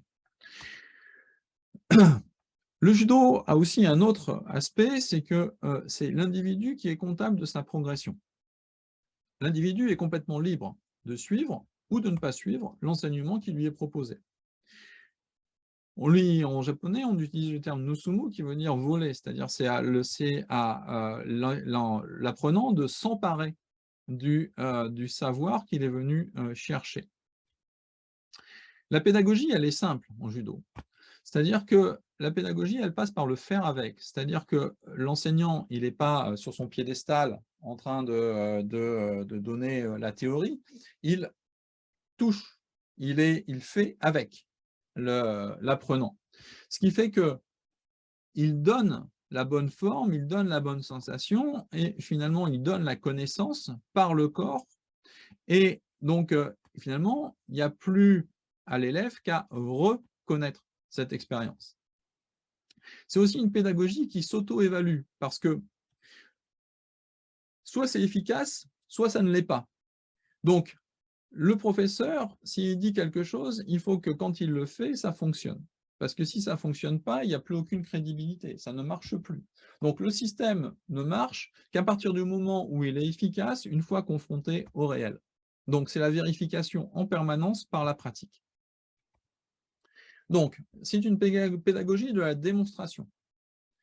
Je fais, ça marche, je vous dis qu'il faut faire ça, et vous constatez qu'il faut le faire parce que quand je le fais, ça fonctionne. Donc, c'est une pédagogie où l'enseignant est le modèle de l'apprenant. Et c'est une pédagogie qui a suffisamment confiance en elle pour arriver à une distinction qui est la distinction du grade. Le grade, c'est un objet ostentatoire. On va distinguer, notamment par la couleur, blanche ou noire, donc la personne qui est encore dans l'apprentissage de la personne qui est celle qui peut démontrer les principes, celle qui va attirer l'attention, parce que c'est celle qui est capable donc de démontrer que le système fonctionne. Donc, le grade devient une extériorisation de l'expérience. Il est là pour dire, regardez, c'est cette personne-là qu'il faut suivre si vous voulez comprendre les principes. Je passe un petit peu. Ça, c'est une méthode. Donc, le judo va reposer sur un triptyque qui est Kuzushi Tsukurikake, qui sont les systèmes de d'abord rompre avec la situation telle qu'elle existe, Tsukuri, construire la situation où je suis fort et l'autre est faible, et Kake qui est le déclenchement. Ce qui est intéressant là-dedans, c'est que on n'est pas, par exemple, normalement, ça devrait se terminer par projeter ou par immobiliser, mais ce n'est pas le cas. C'est-à-dire qu'on est sur les étapes de l'action et que la conclusion de l'action, ce qui pourra apparaître comme le but de l'action, est en fait la conséquence de ce qui précède. Donc, cette méthode de Kozushi Tsukuri Kake, c'est quelque chose qui va donner des prises et qui donne des prises, donc en japonais, tolu, prendre, donc dans le randori. Landori, donc c'est avoir des prises, trouver des prises, avoir prise dans la tempête, dans le trouble. Et d'ailleurs, c'est amusant qu'en français, on ait traduit les techniques par des prises, parce qu'effectivement, les prises, c'est ce qui nous donne une efficace dans une situation complexe. Bon, je passe pas, enfin, si, non, je passe pas. Ça, je fais rapidement. Shu-Hali, ce sont des étapes de l'apprentissage. Shu, d'abord, on protège l'enseignement, on respecte scrupuleusement l'enseignement qui a été donné. Ha, c'est on s'en détache. On essaye de faire autre chose, autrement, on se dit, oui, bon, là, on m'a dit de faire comme ça, mais finalement, si je fais comme ça, voilà. Et li, ben, finalement, c'est par ajustement progressif, on a trouvé sa propre forme. C'est-à-dire qu'on s'est détaché de la forme commune pour avoir sa propre forme, sa propre efficace, et parfois même on est allé un petit peu plus loin. Mais ce qui est intéressant, c'est que quand on devient professeur, ce n'est pas notre propre forme que l'on enseigne, c'est shu. C'est-à-dire que c'est ce qui est la base. Pourquoi? Eh bien parce que la base, c'est la fondation des choses, et donc c'est ce qui va donc fonder notre maison. Et quand on parle de judoka, ben, le ka, ça veut dire donc la maison ou la famille, et que le rôle donc ça veut dire qu'on est là. Un judoka, c'est la famille du judo, mais c'est aussi la maison du judo, celui qui vit dans le judo ou qui abrite le judo. Et donc, quand on devient professeur, eh bien, on respecte les bases pour que chacun puisse ensuite faire sa propre expérience. Et donc, on revient à cette idée de shu, de protéger les bases et de redonner à chacun les moyens. Et là, ça va peut-être répondre aussi à quelques interrogations des étudiants de Rémi. La méthode du judo, j'ai parlé du randori, et c'est essentiellement ce qui est fait aujourd'hui dans les dojos. Mais les piliers de la méthode, ils sont 4 dans la théorie de Kano, dans la méthode de Kano. Il y a le randori et le kata. Le randori, c'est l'exercice libre. Le kata, c'est l'exercice imposé. Ce sont les gammes, c'est la grammaire, comme dit Kano, alors que le randori, c'est la composition. Mais ça, ce sont les dimensions physiques du judo. Et il y a 2 autres dimensions qui sont le mondo. Le mondo, ce sont les questions-réponses, c'est-à-dire l'interrogation, le dialogue qui va s'instaurer. C'est en bouddhisme, on traduit ça par la disputation. Donc, c'est une façon justement de réfléchir à ces arguments par la contradiction. Et il y a également Kogi. Kogi, c'est la conférence. C'est un peu ce qu'on est en train de faire en ce moment. Donc, avec quelqu'un qui vient exposer quelque chose et les gens qui reçoivent ça. Et donc, on peut avoir finalement un parallèle entre Randori et Mondo. On ne sait pas ce qui va se passer, on ne sait pas vers où va aller l'argumentation. Et Kata Kogi, où on est là sur des rails qui nous sont proposés. Mais pourquoi est-ce que ce Kogi et ce Mondo sont là? C'est pour que toujours on se pose la question de pourquoi. Pourquoi est-ce que je viens dans ce dojo? Pourquoi est-ce que je viens me rouler par terre en pyjama? Qu'est-ce que je viens faire ici? Et Kano y répond en disant qu'il y a 3 niveaux de judo. Ce premier niveau, c'est simplement de s'amuser à combattre. On joue, c'est le plaisir de la lutte, bon, pourquoi pas. Le deuxième niveau, c'est qu'on comprend qu'au travers de cette activité-là, on est déjà dans une éducation physique, intellectuelle et morale, et même, il le dit, on est déjà dans une émotion esthétique. On touche à l'émotion esthétique. Mais le troisième niveau du judo, c'est quand on comprend que tout cela, c'est un laboratoire, et que ce qui est important, c'est que les principes que l'on a compris dans le dojo, on les applique en dehors de la société, en dehors du dojo, donc dans la société. Ce que Kano appelle le judo au sens étroit pour les 2 premiers niveaux et au sens large pour le dernier niveau. Alors, Je vais pas aller dans le détail, hein, parce que je vois que le temps passe, mais la révolution conceptuelle, pourquoi est-ce que c'est différent de ce qui préexistait et qu'on est là dans un élément nouveau? C'est que, encore une fois, Kano, ce qui l'intéresse, c'est d'aller au principe. Et Do, dans le judo, le Do de judo, ça veut dire le principe. Donc c'est s'interroger sur le principe. Et d'ailleurs, il n'a pas créé le judo, il a créé le Kodokan Judo Kodokan.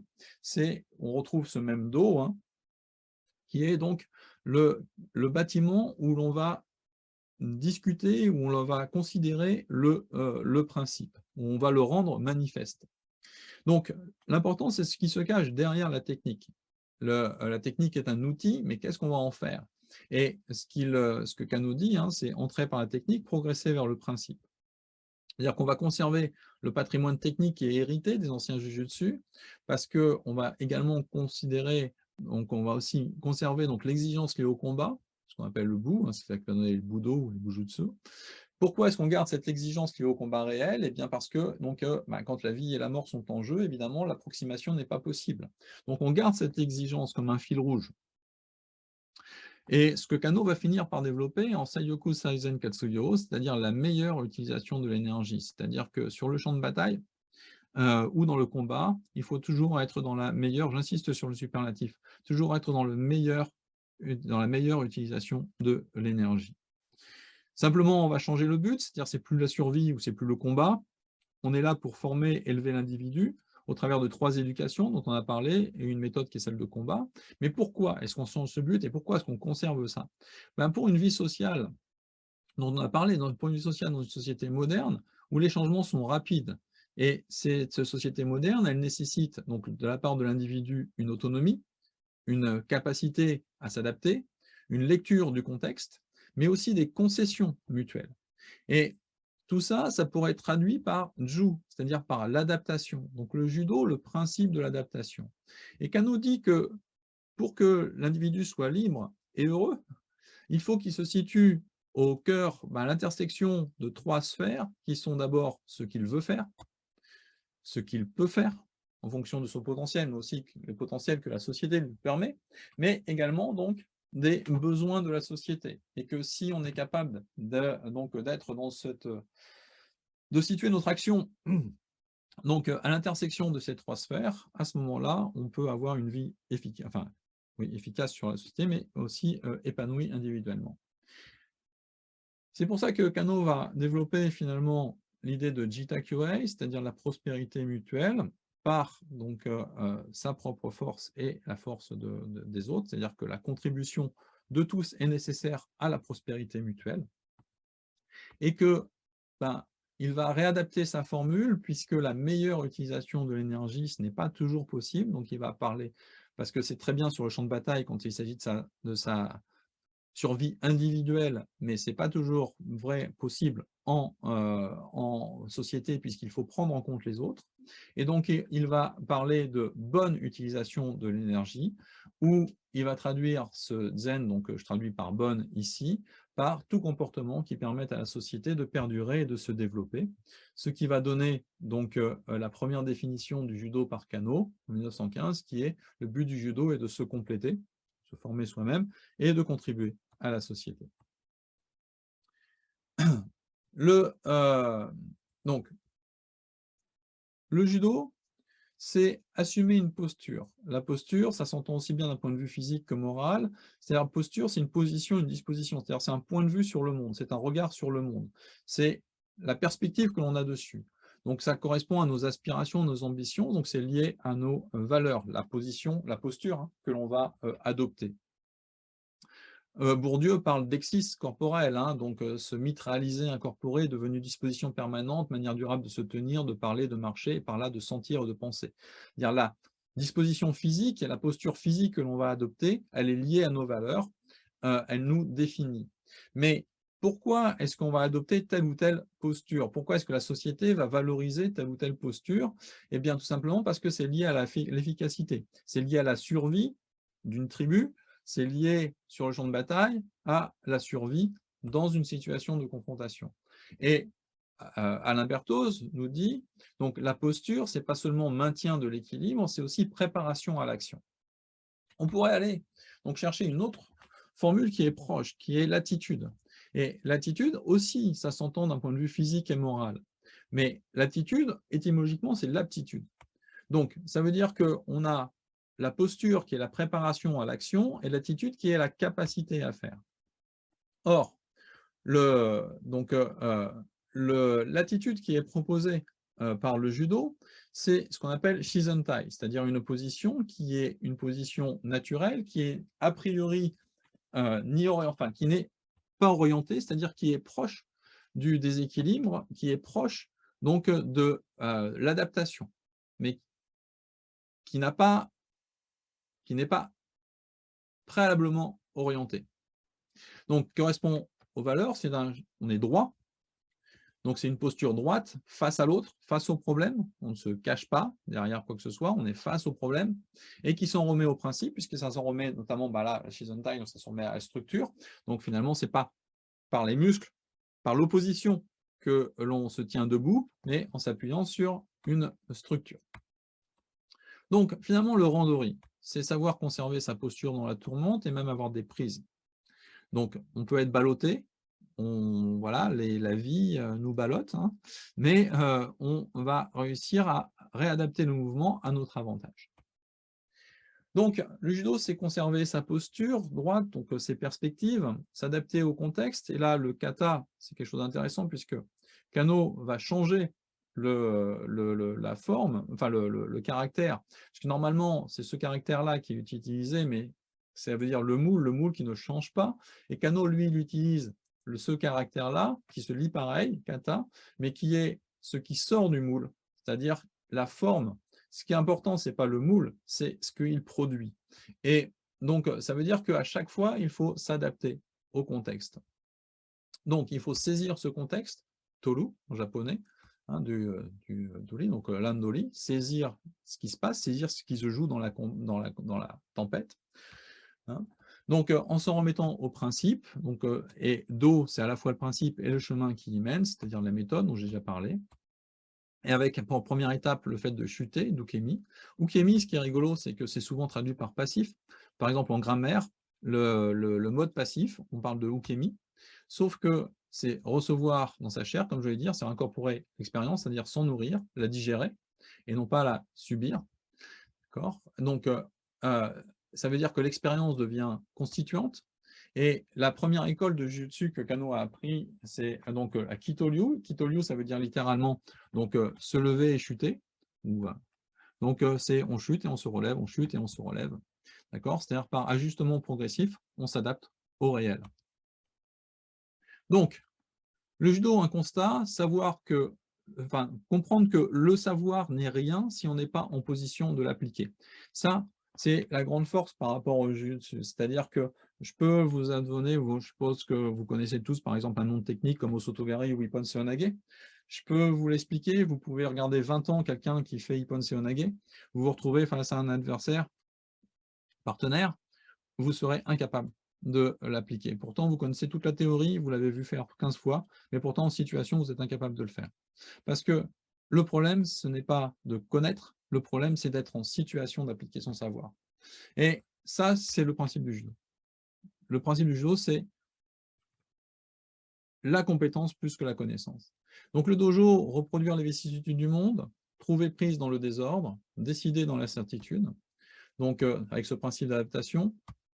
Et la vocation du judo, comme on l'a dit, c'est de quitter le dojo, c'est-à-dire de prendre la société pour dojo finalement, avec un cercle vertueux, puisque si à chaque fois dans mes actes si je considère les actes de la société, mes actions dans la société comme à chaque fois des éléments pour progresser, de la même façon que c'est mon attitude que j'ai quand je vais au dojo, et bien finalement je m'améliore, mais j'améliore aussi la société. Si la société s'améliore, j'ai encore plus de moyens d'action pour agir dessus. Alors, je rassure les organisateurs du colloque, j'ai presque fini. Je suis déjà à la conclusion. Donc, Kano, il faut comprendre, et peut-être qu'on le verra notamment au travers des critiques peut-être qui seront faites au cours de ce colloque, c'est un homme d'action, plus que de théorie. Le, c'est assez fascinant de voir à quel point il se nourrit d'anecdotes. À chaque fois, il dit, bon, voilà, il s'est passé ça, j'ai vu ça, il m'est arrivé ça, et il en tire des leçons. Pourtant, c'est un universitaire, c'est un érudit. C'est quelqu'un qui a, j'ai dit, pendant 10 ans, il a traduit de la philosophie, il a publié des textes sur la philosophie, mais c'est pas ce qui, enfin, dit-il, et c'est ce qu'on constate dans ses écrits, c'est pas ce qui semble le nourrir. Ce qui le nourrit, c'est des choses qui l'ont frappé dans le réel. Et d'ailleurs, quand on regarde, par exemple, les règles qu'il édicte pour les jeunes gens, ce genre de choses, c'est à chaque fois, il entend régler le comportement, c'est-à-dire il entend par des petits discours dire aux gens comment ils doivent se comporter. Et sa façon de convaincre, c'est d'abord l'ambition de la méthode, l'ambition de progrès de la société, de l'individu, etc. Mais c'est aussi et avant tout l'exemple. Et le premier exemple, bah, c'est lui-même. Et Kano s'érige en modèle. On l'a vu dans le texte de Soseki, mais on le voit aussi quand il crée le judo. Pourquoi il crée le judo? Parce qu'il a été fasciné par les changements que les jujutsu ont eu sur lui-même. Donc il se dit, si ça m'est arrivé à moi, la même transformation peut arriver à d'autres. Donc à chaque fois, il prend sa propre vie, son propre ressenti, ses propres éléments, comme lui-même étant un fragment de l'humanité, finalement, bah, comme quelque chose de reproductible à l'infini. Et donc, il fait tout pour incarner son discours, et j'ai jamais vu aucune critique de qui que ce soit pour dire que ce n'aurait pas été le cas. Au contraire, c'est même, il est même décrit parfois comme caricatural par rapport à son propre discours. Et c'est quelqu'un qui va documenter sa propre action, puisque c'est par là qu'il compte convaincre. Lui-même ayant finalement plutôt brillamment réussi sa vie, ayant plutôt créé beaucoup de choses dont certaines perdurent aujourd'hui, des choses qui ont changé la vie de millions de personnes, finalement, est-ce que ce n'est pas sa propre mode d'action qu'il dépeint qui apparaît comme la meilleure démonstration? Un peu comme ce que je disais de ce qui se passe dans le dojo. Donc, Mécano, c'est aussi une vision de l'individu et de la société, ou de l'individu dans la société. C'est-à-dire que l'individu, il doit être autonome, il doit être libre, il doit assumer une posture, il doit agir, il doit en avoir les moyens et la méthode. Et il doit se sentir responsable de la société. Pourquoi est-ce qu'il doit se sentir responsable de la société? Eh bien, parce que conscient de l'interdépendance. Et c'est pour ça que j'avais intitulé cette présentation donc une écologie de l'action, puisque donc c'est l'écologie, hein, même si on entend beaucoup parler aujourd'hui. Je rappelle qu'au départ, hein, c'est comme l'étude des relations réciproques entre l'homme et son environnement moral, social et économique, alors aussi du milieu organique. Donc c'est vraiment l'homme dans son milieu qui intéresse Kano, cette logique de l'éthique, hein. Et l'éducation et le judo, mais finalement, c'est pas si éloigné que ça, eh bien, c'est ce qui doit permettre à l'individu de devenir autonome, libre, d'assumer une posture, de la choisir, d'agir et d'être responsable, etc. Alors, je ne l'ai pas dit tout à l'heure, mais Kano, il le dit régulièrement, mais dans ses parties autobiographiques, il dit qu'enfant déjà, son ambition c'était de changer le monde. Il dit qu'il a voulu, comme je l'ai dit, être scientifique pour cela, puis homme politique, puis peut-être la religion, etc. Et donc il voulait changer le monde en grand. Et finalement, eh bien, c'est en formant des enseignants, c'est en créant le judo qu'il va finir par y arriver. C'est-à-dire qu'il va comprendre, mais comprendre tardivement finalement, que c'est en changeant les individus un à un qu'on finit par changer le monde. Voilà, je vous remercie.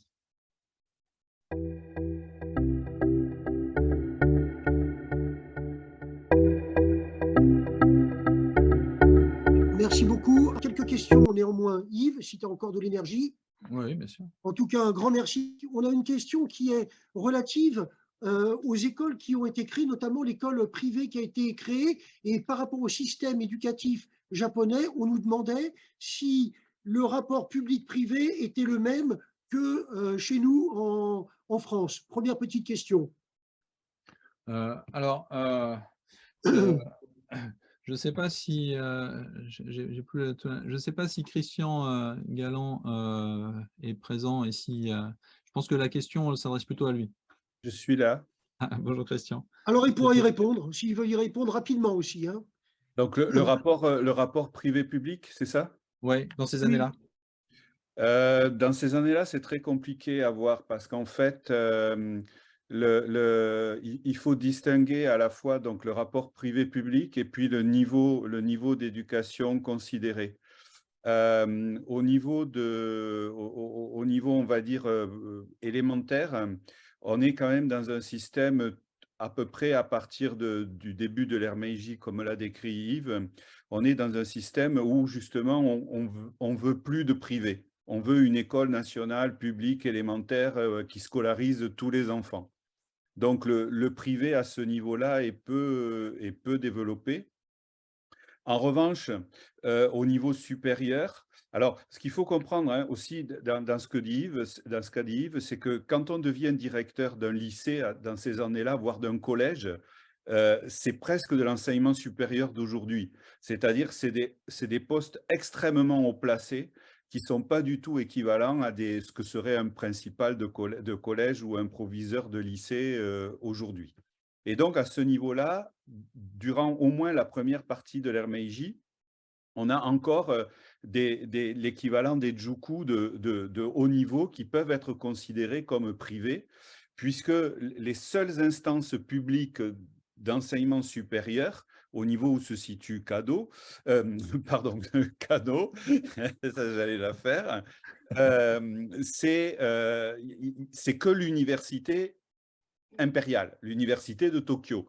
Et par exemple, tout ce qui va devenir les grandes universités privées qu'on connaît aujourd'hui, à cette époque-là, donc Keio, Waseda, etc., à cette époque-là, n'ont pas le droit de prendre le titre d'université. Daigaku en japonais, il n'y a que ce qui est public qui a le droit de le prendre. Et elles deviendront des daigaku tout en restant privées, qu'à partir de 1918. Donc, si je réponds brièvement à la question, le rapport privé-public au niveau élémentaire, il est presque inexistant en faveur du public, puisqu'il s'agit d'envoyer tout le monde dans la même école, justement parce qu'il s'agit, j'essaierai de l'expliquer demain, d'abord de faire nation, puis de contrôler la société. En revanche, les niveaux supérieurs sont extrêmement… le privé est très important, puisque pendant longtemps, Yves a dit que l'université de Tokyo est créée en 1977, mais c'est la seule qui est créée. C'est-à-dire il n'y a pas d'institution de ce niveau-là autre que l'université de Tokyo. Donc, on est dans une situation où le rapport privé est différent en fonction du niveau d'éducation que l'on considère. Merci, Christian. Ce serait bien que, quand il y a des prises de parole, on puisse activer la caméra de façon à ce qu'on voit bien celui qui parle. Est-ce que Yves peut supprimer son partage d'écran? Et je donne la parole à Michel Calmet qui avait une question à poser. Michel, à toi. Bonjour à tout le monde. Yves, merci pour cette magnifique présentation. Très souvent, on aborde les idées de Kano avec un côté philosophique et Bruce et Villamon parlent de l'influence de toute l'école occidentale au niveau de la Suède, des grands auteurs, au niveau de l'éducation, et ils la remettent en perspective avec tout ce qui est éducation ou philosophie orientale. Alors, je voudrais que tu nous précises quelques éléments par rapport à ça, comment Kano a réussi à faire cette synthèse entre tous ces éléments. Et puis, une question qui m'est venue là, quand il a abordé le problème de l'énergie, on ne parle jamais de comment Kano a construit ce problème de bonne utilisation de l'énergie. Est-ce qu'il a été influencé par des scientifiques type Lavoisier, par exemple? Alors, donc, plusieurs éléments. On sait qu'effectivement, Kano connaissait un certain nombre de théories, à la fois philosophiques, de théories pédagogiques, qu'il les connaissait par ses lectures, par ses traductions, qu'il les connaissait aussi par l'expérience, puisqu'il avait voyagé, notamment, je le dis, en Europe, qu'il avait pu voir les systèmes éducatifs, voir la réalisation concrète dans les écoles. Ce qui est surprenant souvent avec, ce qui est surprenant avec Kano, c'est qu'il refuse catégoriquement de reconnaître une quelconque filiation. Donc, par exemple, à la fin de sa vie, il est interrogé justement sur cette bonne utilisation de l'énergie. Quelqu'un lui fait, enfin, des détracteurs, lui font remarquer que c'est quand même assez proche de certaines théories utilitaristes. Et lui, il balaye complètement l'argument en disant que si donc ces utilitaristes sont arrivés à des conclusions proches, c'est qu'ils ont sans doute suivi un chemin, qu'ils n'étaient pas dans l'erreur, complètement, mais que lui, ce n'est pas à partir de ça qu'il s'est construit. Je parlais des anecdotes.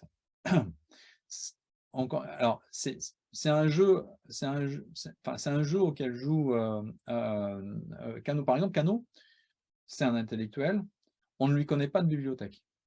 Je me souviens au moment de ma thèse, je me suis dit, déjà, je vais aussi, pour voir les influences, justement, je vais regarder, est-ce qu'on a répertorié les ouvrages qu'il y avait dans sa bibliothèque privée à sa mort. On ne lui en connaît pas. Donc, c'est quelqu'un qui s'est beaucoup nourri intellectuellement dans sa jeunesse, et on a l'impression qu'après, il a finalement mis tout ça de côté et qu'il a laissé les choses décanter. Par exemple, ce qu'il donne comme source de cette formule de bonne utilisation de l'énergie, de meilleure puis de bonne utilisation de l'énergie, ce sont deux anecdotes. La première anecdote, c'est il parle d'un de ses camarades, je ne sais plus si à l'université ou à l'école Kaisei, enfin peu importe, il dit, en fait, ce gars-là, il était bien meilleur que tout le monde, et on avait toujours l'impression qu'il ne bossait pas. Nous, pour les examens, on se mettait à bosser. Pour les devoirs, les machins, on se mettait tout d'un coup, on s'y mettait. Lui, on avait l'impression qu'il ne faisait rien. Et pourtant, il était toujours au-dessus des autres. Et en fait, il observe le comportement de cette personne-là, et il s'aperçoit qu'en fait, pendant que les autres sont dans l'intercours, en train de parler, de faire autre chose, lui, il est toujours en train de préparer, de faire quelque chose. Et finalement, ces petites préparations, c'est-à-dire le fait de ne pas se désunir, le fait d'être toujours dans la bonne utilisation de l'énergie, fait qu'il est sur une énergie globale et qu'il n'a pas des moments de pause, puis des moments de grosse activité, puis de pause, de grosse activité. Donc finalement, la première source, il dit, c'est le comportement de cette personne-là qui va l'avoir influencé. Et la deuxième, c'est un petit peu plus étonnant, peut-être, c'est son premier voyage en Europe. Il dit...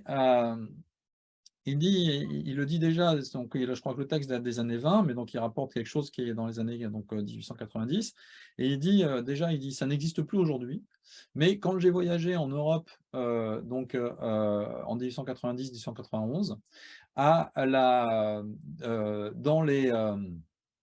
l'extérieur des maisons, je pense qu'il parle de l'Allemagne à ce moment-là, à l'extérieur des maisons, il y avait des petites boîtes dans lesquelles les gens mettaient les restes de tabac ou même le bout coupé des cigares.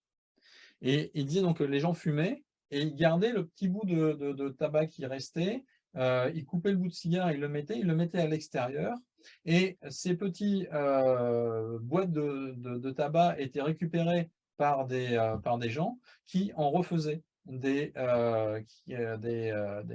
cigarettes. Donc il dit, en fait, j'ai été surpris par le fait que rien ne se perde, et que en fait, même d'un petit rien, on peut ensuite refaire quelque chose. Et donc voilà, ça ne répond pas complètement à ta question, mais ça montre aussi le fonctionnement finalement d'un canot qui va finalement rejeter les théories intellectuelles pour se consacrer à des exemples du réel, à des exemples du concret. Et je pense que ce rejet de la filiation intellectuelle, c'est quelque chose qu'il va développer en même temps que son rejet de la religion. C'est-à-dire qu'il dit, si on développe une théorie, donc parce que, par exemple, on prend les protestants, ils vont dire ça, ok, mais quelqu'un qui va être bouddhiste, il va dire qu'il n'est pas d'accord juste parce que c'est pas le même, sans réfléchir, juste parce qu'il n'aime pas les protestants. Et puis un catholique, il ne va pas aimer les protestants non plus, donc déjà, ça ne va pas être possible. Donc en fait, il faut se détacher de l'origine de quelque chose, il faut reprendre quelque chose de concret pour que les gens ne puissent que l'accepter, c'est son expression. Toujours prendre des exemples que tout le monde ne peut qu'accepter. Et je pense que son rejet des théories intellectuelles, il vient aussi de là. Parce qu'à un moment, il parle notamment donc, de différentes idéologies ou de courants philosophiques, où il dit si on est dans tel courant, eh ben, on est écouté par les gens qui sont dans ce courant-là, mais les gens qui sont d'un autre courant, a priori, ils ne nous écoutent plus. Donc, il faut se détacher de ça. Donc voilà, oui, et d'ailleurs, l'intervention suivante de Mike Callan va nous montrer les influences que Kano aurait pu, a peut-être pu exploiter, mais Kano, lui, les refuse, et je pense qu'il les refuse pour que son discours reste audible et qu'on ne se dise pas ah non, lui, je ne l'aime pas, il parle de Stuart, il parle de Mill, enfin de Stuart Mill, il parle de Bentham, etc. Ceux-là, je ne les aime pas, donc je n'écoute pas. Merci Yves. Il y a deux questions qui sont posées. Il y a deux demandes de parole. Alors, on va essayer de faire un peu bref quand même. Guelfo Carbone, et à vous de la parole, et ensuite ce sera Jean-François. D'abord, merci beaucoup pour votre présentation. Et, ma question, c'est ça. Il y a peut-être une ambiguïté autour de la notion de lutte. Si, en termes généraux, la notion de lutte veut dire un principe de s'adapter à la vie moderne, peut-être, ma question c'est ça, est-ce que nous pouvons entendre, comprendre la lutte comme une lutte contre les conditions de la vie moderne et non pas une voie de s'adapter, se conformer aux conditions de la vie moderne. Merci. Ah, oui, alors, je ne définirais pas, à mon sens, la lutte de la même manière, c'est-à-dire que la lutte, c'est la survie. C'est-à-dire que ce n'est pas s'adapter aux conditions de la modernité ou s'adapter aux conditions de je ne sais quelle situation archaïque, c'est ou de lutter pour préserver un mode de vie ou des choses comme ça. D'abord, c'est lutter pour sa survie. Et à partir du moment où on lutte pour sa survie, c'est pour ça que la logique de posture et d'attitude, c'est-à-dire du cap que l'on prend et de ce pourquoi on se bat, ce pourquoi on accepte même éventuellement si on prend le cas extrême, évidemment de perdre la vie finalement. C'est pour ça que c'est si essentiel, c'est si central dans la lutte, mais au départ, c'est je survis et je survis pourquoi? Je survis d'abord parce que j'ai besoin de survivre et si je survis et que je survis dans de bonnes conditions, à ce moment-là, je peux adapter la société à ma vision. C'est-à-dire que d'abord survivre et ensuite être en position d'agir sur. pas si c'est... pas si Merci Yves. Jean-François, à vous. Et ce sera la dernière question pour cette première salve, si vous l'acceptez, de façon à ce qu'on puisse enchaîner avec notre deuxième partie. Allez, Jean-François, à vous. Excusez-moi de vous appeler par votre prénom, je ne connais pas votre nom. Je vais me présenter, mais je crois que... Attendez, oui, pardon, on se connaît. Donc, Jean-François Loucher de l'Université de Bordeaux. Donc, je rebondis sur la question de Michel, et notamment sur cette période sur laquelle j'ai un peu travaillé. On sait que l'influence française est très importante. 3 missions militaires, et énormément d'influence sur la construction, notamment d'écoles d'infanterie ou d'écoles de préparation militaire un peu plus tard à l'équivalent de Joinville, notamment avec Étienne de Villaret. Et la question, c'est quand même, enfin, il y a 2 questions. Il y a Cano, à 21 ans, vous l'avez souligné, il est très très jeune. Alors, est-ce qu'il a tout construit en c'est un donné en 1882, je pense, et vous serez peut-être d'accord avec moi, que c'est une continuité, puisqu'il définit beaucoup plus tard le judo, comme vous l'avez montré. Mais sur le point technique, notamment sur la réflexion des équilibres, des attaques, et surtout des enchaînements et des contre-attaques, est-ce que dès 82, il la met en place? Je n'ai pas vu de renseignements là-dessus. Alors effectivement, mettre en place des principes de fonctionnement. Alors là, je rejoins la réflexion de Michel. Je me pose la question de savoir s'il n'y a pas des influences françaises là-dessus, et notamment pas sur la Boisier, mais d'Emily, puisqu'il y a énormément d'instructeurs qui viennent de Joinville, et de livres qui sont traduits, et aussi d'instructions sur un peu plus tard, sur ce qu'on appelle les bataillons scolaires, qui sont connus. Et donc, la France est très, très, très influente à ce niveau-là, notamment sur Tokyo.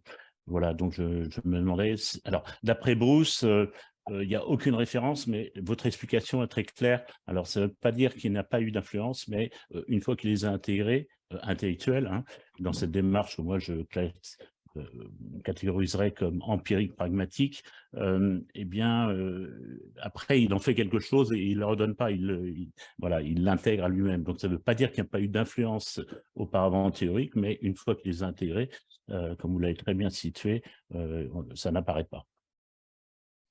Oui, alors... Donc, dans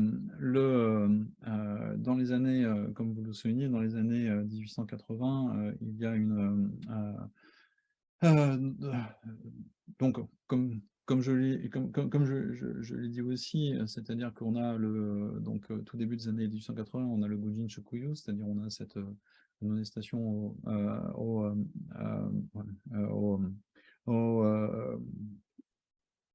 militaires, hein, c'est-à-dire que le militaire commence à prendre effectivement une position qui est une position très importante.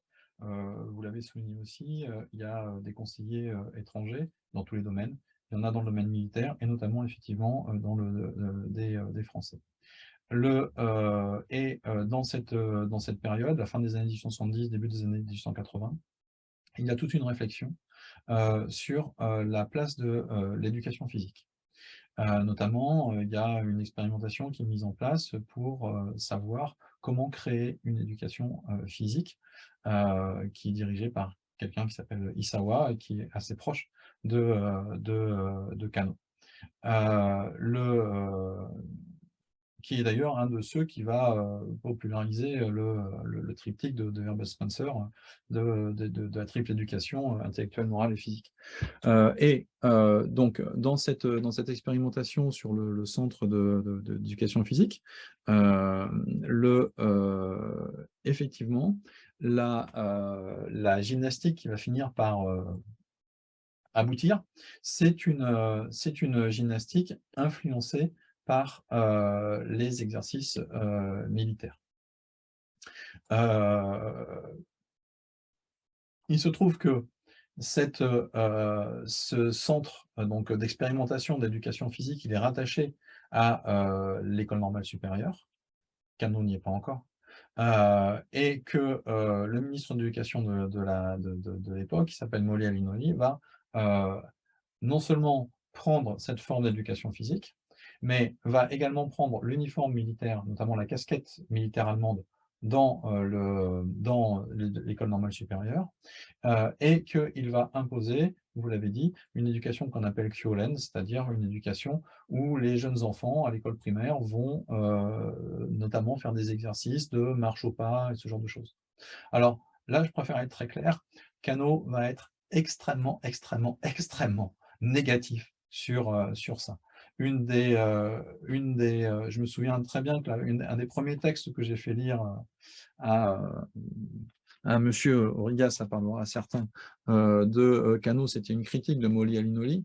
Et donc, monsieur Origas, qui était vraiment un ponte des études japonaises, m'a dit mais je n'ai jamais vu une telle critique de cet homme qui est pourtant extrêmement respecté comme homme politique et comme ministre de l'Éducation. Donc Kano a vraiment descendu ça. D'ailleurs, la première chose qu'il fait en arrivant à l'école normale supérieure en 93, c'est de supprimer cette casquette. Il y a un gardien, une sorte de gardien d'internat qui est influencé par cette doctrine de la discipline militaire et notamment de l'éducation physique militaire, et il commence à lui expliquer que ça ne va pas le faire, en fait, hein, ça ne va pas être possible, et donc et c'est là où il dit, donc là, il faut se détacher de la forme et mettre de l'esprit. Donc, non, non pas qu'il n'ait pas étudié, parce que là encore, Kano, comme il dit, hein, il faut être curieux et modeste face à nos propres convictions et à notre savoir. Donc, par contre, il rejette en bloc la forme de cette éducation de cette éducation physique de type militaire. Puisque d'abord, en plus, il dit c'est une forme c'est quelque chose qui a une forme mais qui n'a pas d'esprit. Et ensuite, c'est quelque chose qui est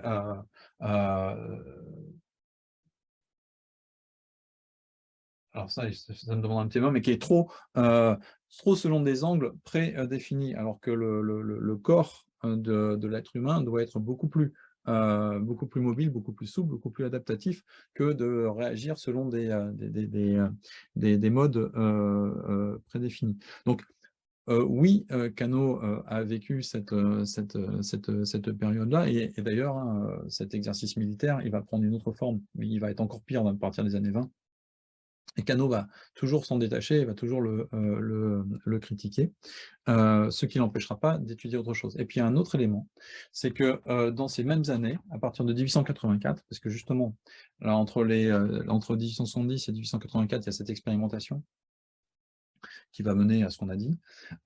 Et dans le même temps, il y a les écoles de sabre qui ne sont pas dans une très bonne situation, et les écoles de Jujutsu qui ne sont pas non plus dans une très bonne situation, qui voient d'un très mauvais œil ce qui est en train de se passer, et qui font donc une sorte de pétition, et qui vont monter un dossier, etc., pour que, à la place de cette éducation militaire, soit mise en place une éducation basée sur l'art du sabre ou sur l'art du Jujutsu. Ces études, on a les résultats de la commission, ce sera étudié très sérieusement. S'il y a une réponse, je ne sais plus, en 11 points ou 15 points, donc avec des points positifs, des points négatifs, ce sera rejeté au profit de cette discipline militaire occidentale. Ils reviendront à la charge en 1896, ce sera à nouveau débouté, et ils reviendront à la charge à la fin des années 1900, donc 1909-1910, c'est ça qui fera qu'en 1911, le Jujutsu et ce qu'on appelle encore le Gekiken, alors Jujutsu c'est devenu le judo entre-temps, mais on garde le nom de Jujutsu, et le Gekiken qui va devenir le Kendo quelques années plus tard, soit possible dans le cursus scolaire. Et Kano participe de cette activité. Alors en 84, assez légèrement, mais le discours de 89, qui est le premier discours de présentation du judo devant le monde de l'éducation, il y a le ministre de l'Éducation, il y a donc c'est l'association pour l'éducation du Japon, hein, du Grand Japon, est basée justement sur tous les arguments, et c'est là où on va voir des choses qui sont prises à Pestalozzi, qui sont prises à Spencer, etc., parce qu'il ne les cite jamais, mais il sait très bien que ce sont les discours en vogue au ministère à ce moment-là, et il présente Donc, il montre que le judo, que sa méthode, en fait, n'est pas incompatible avec les systèmes occidentaux, qu'au contraire, ça les sert encore mieux et en rajoutant en plus des valeurs là-dedans. Et donc, Kano, à partir de 89, est vraiment dans ce débat-là. En 96, il est aussi dans ce débat. Dans les années 1900, il y a deux tendances. Il y a une tendance qui est plus nationaliste et une tendance qui est un peu plus, donc qui est plus dans l'éducatif, dans le pédagogique. Kano est du côté pédagogique, mais en fait, ce qui va faire balancer, ce qui va avoir du poids, c'est plutôt les arguments nationalistes. On est après la guerre sino-japonaise, après la guerre russo-japonaise. Et finalement, c'est ça qui va faire que ça va rentrer dans le cursus scolaire et pas les arguments que Kano avait augmenté. Donc ça. Après, juste pour un dernier point, l'aspect déséquilibre. L'aspect déséquilibre, je veux dire, on est peut-être très fort en Occident, mais je veux dire, toutes les écoles qui ont été développées, toutes les écoles qui ont été développées justement pendant la période d'Edo, ils ont une subtilité du déséquilibre, ils ne nous ont pas attendu pour comprendre ce que c'était que le déséquilibre.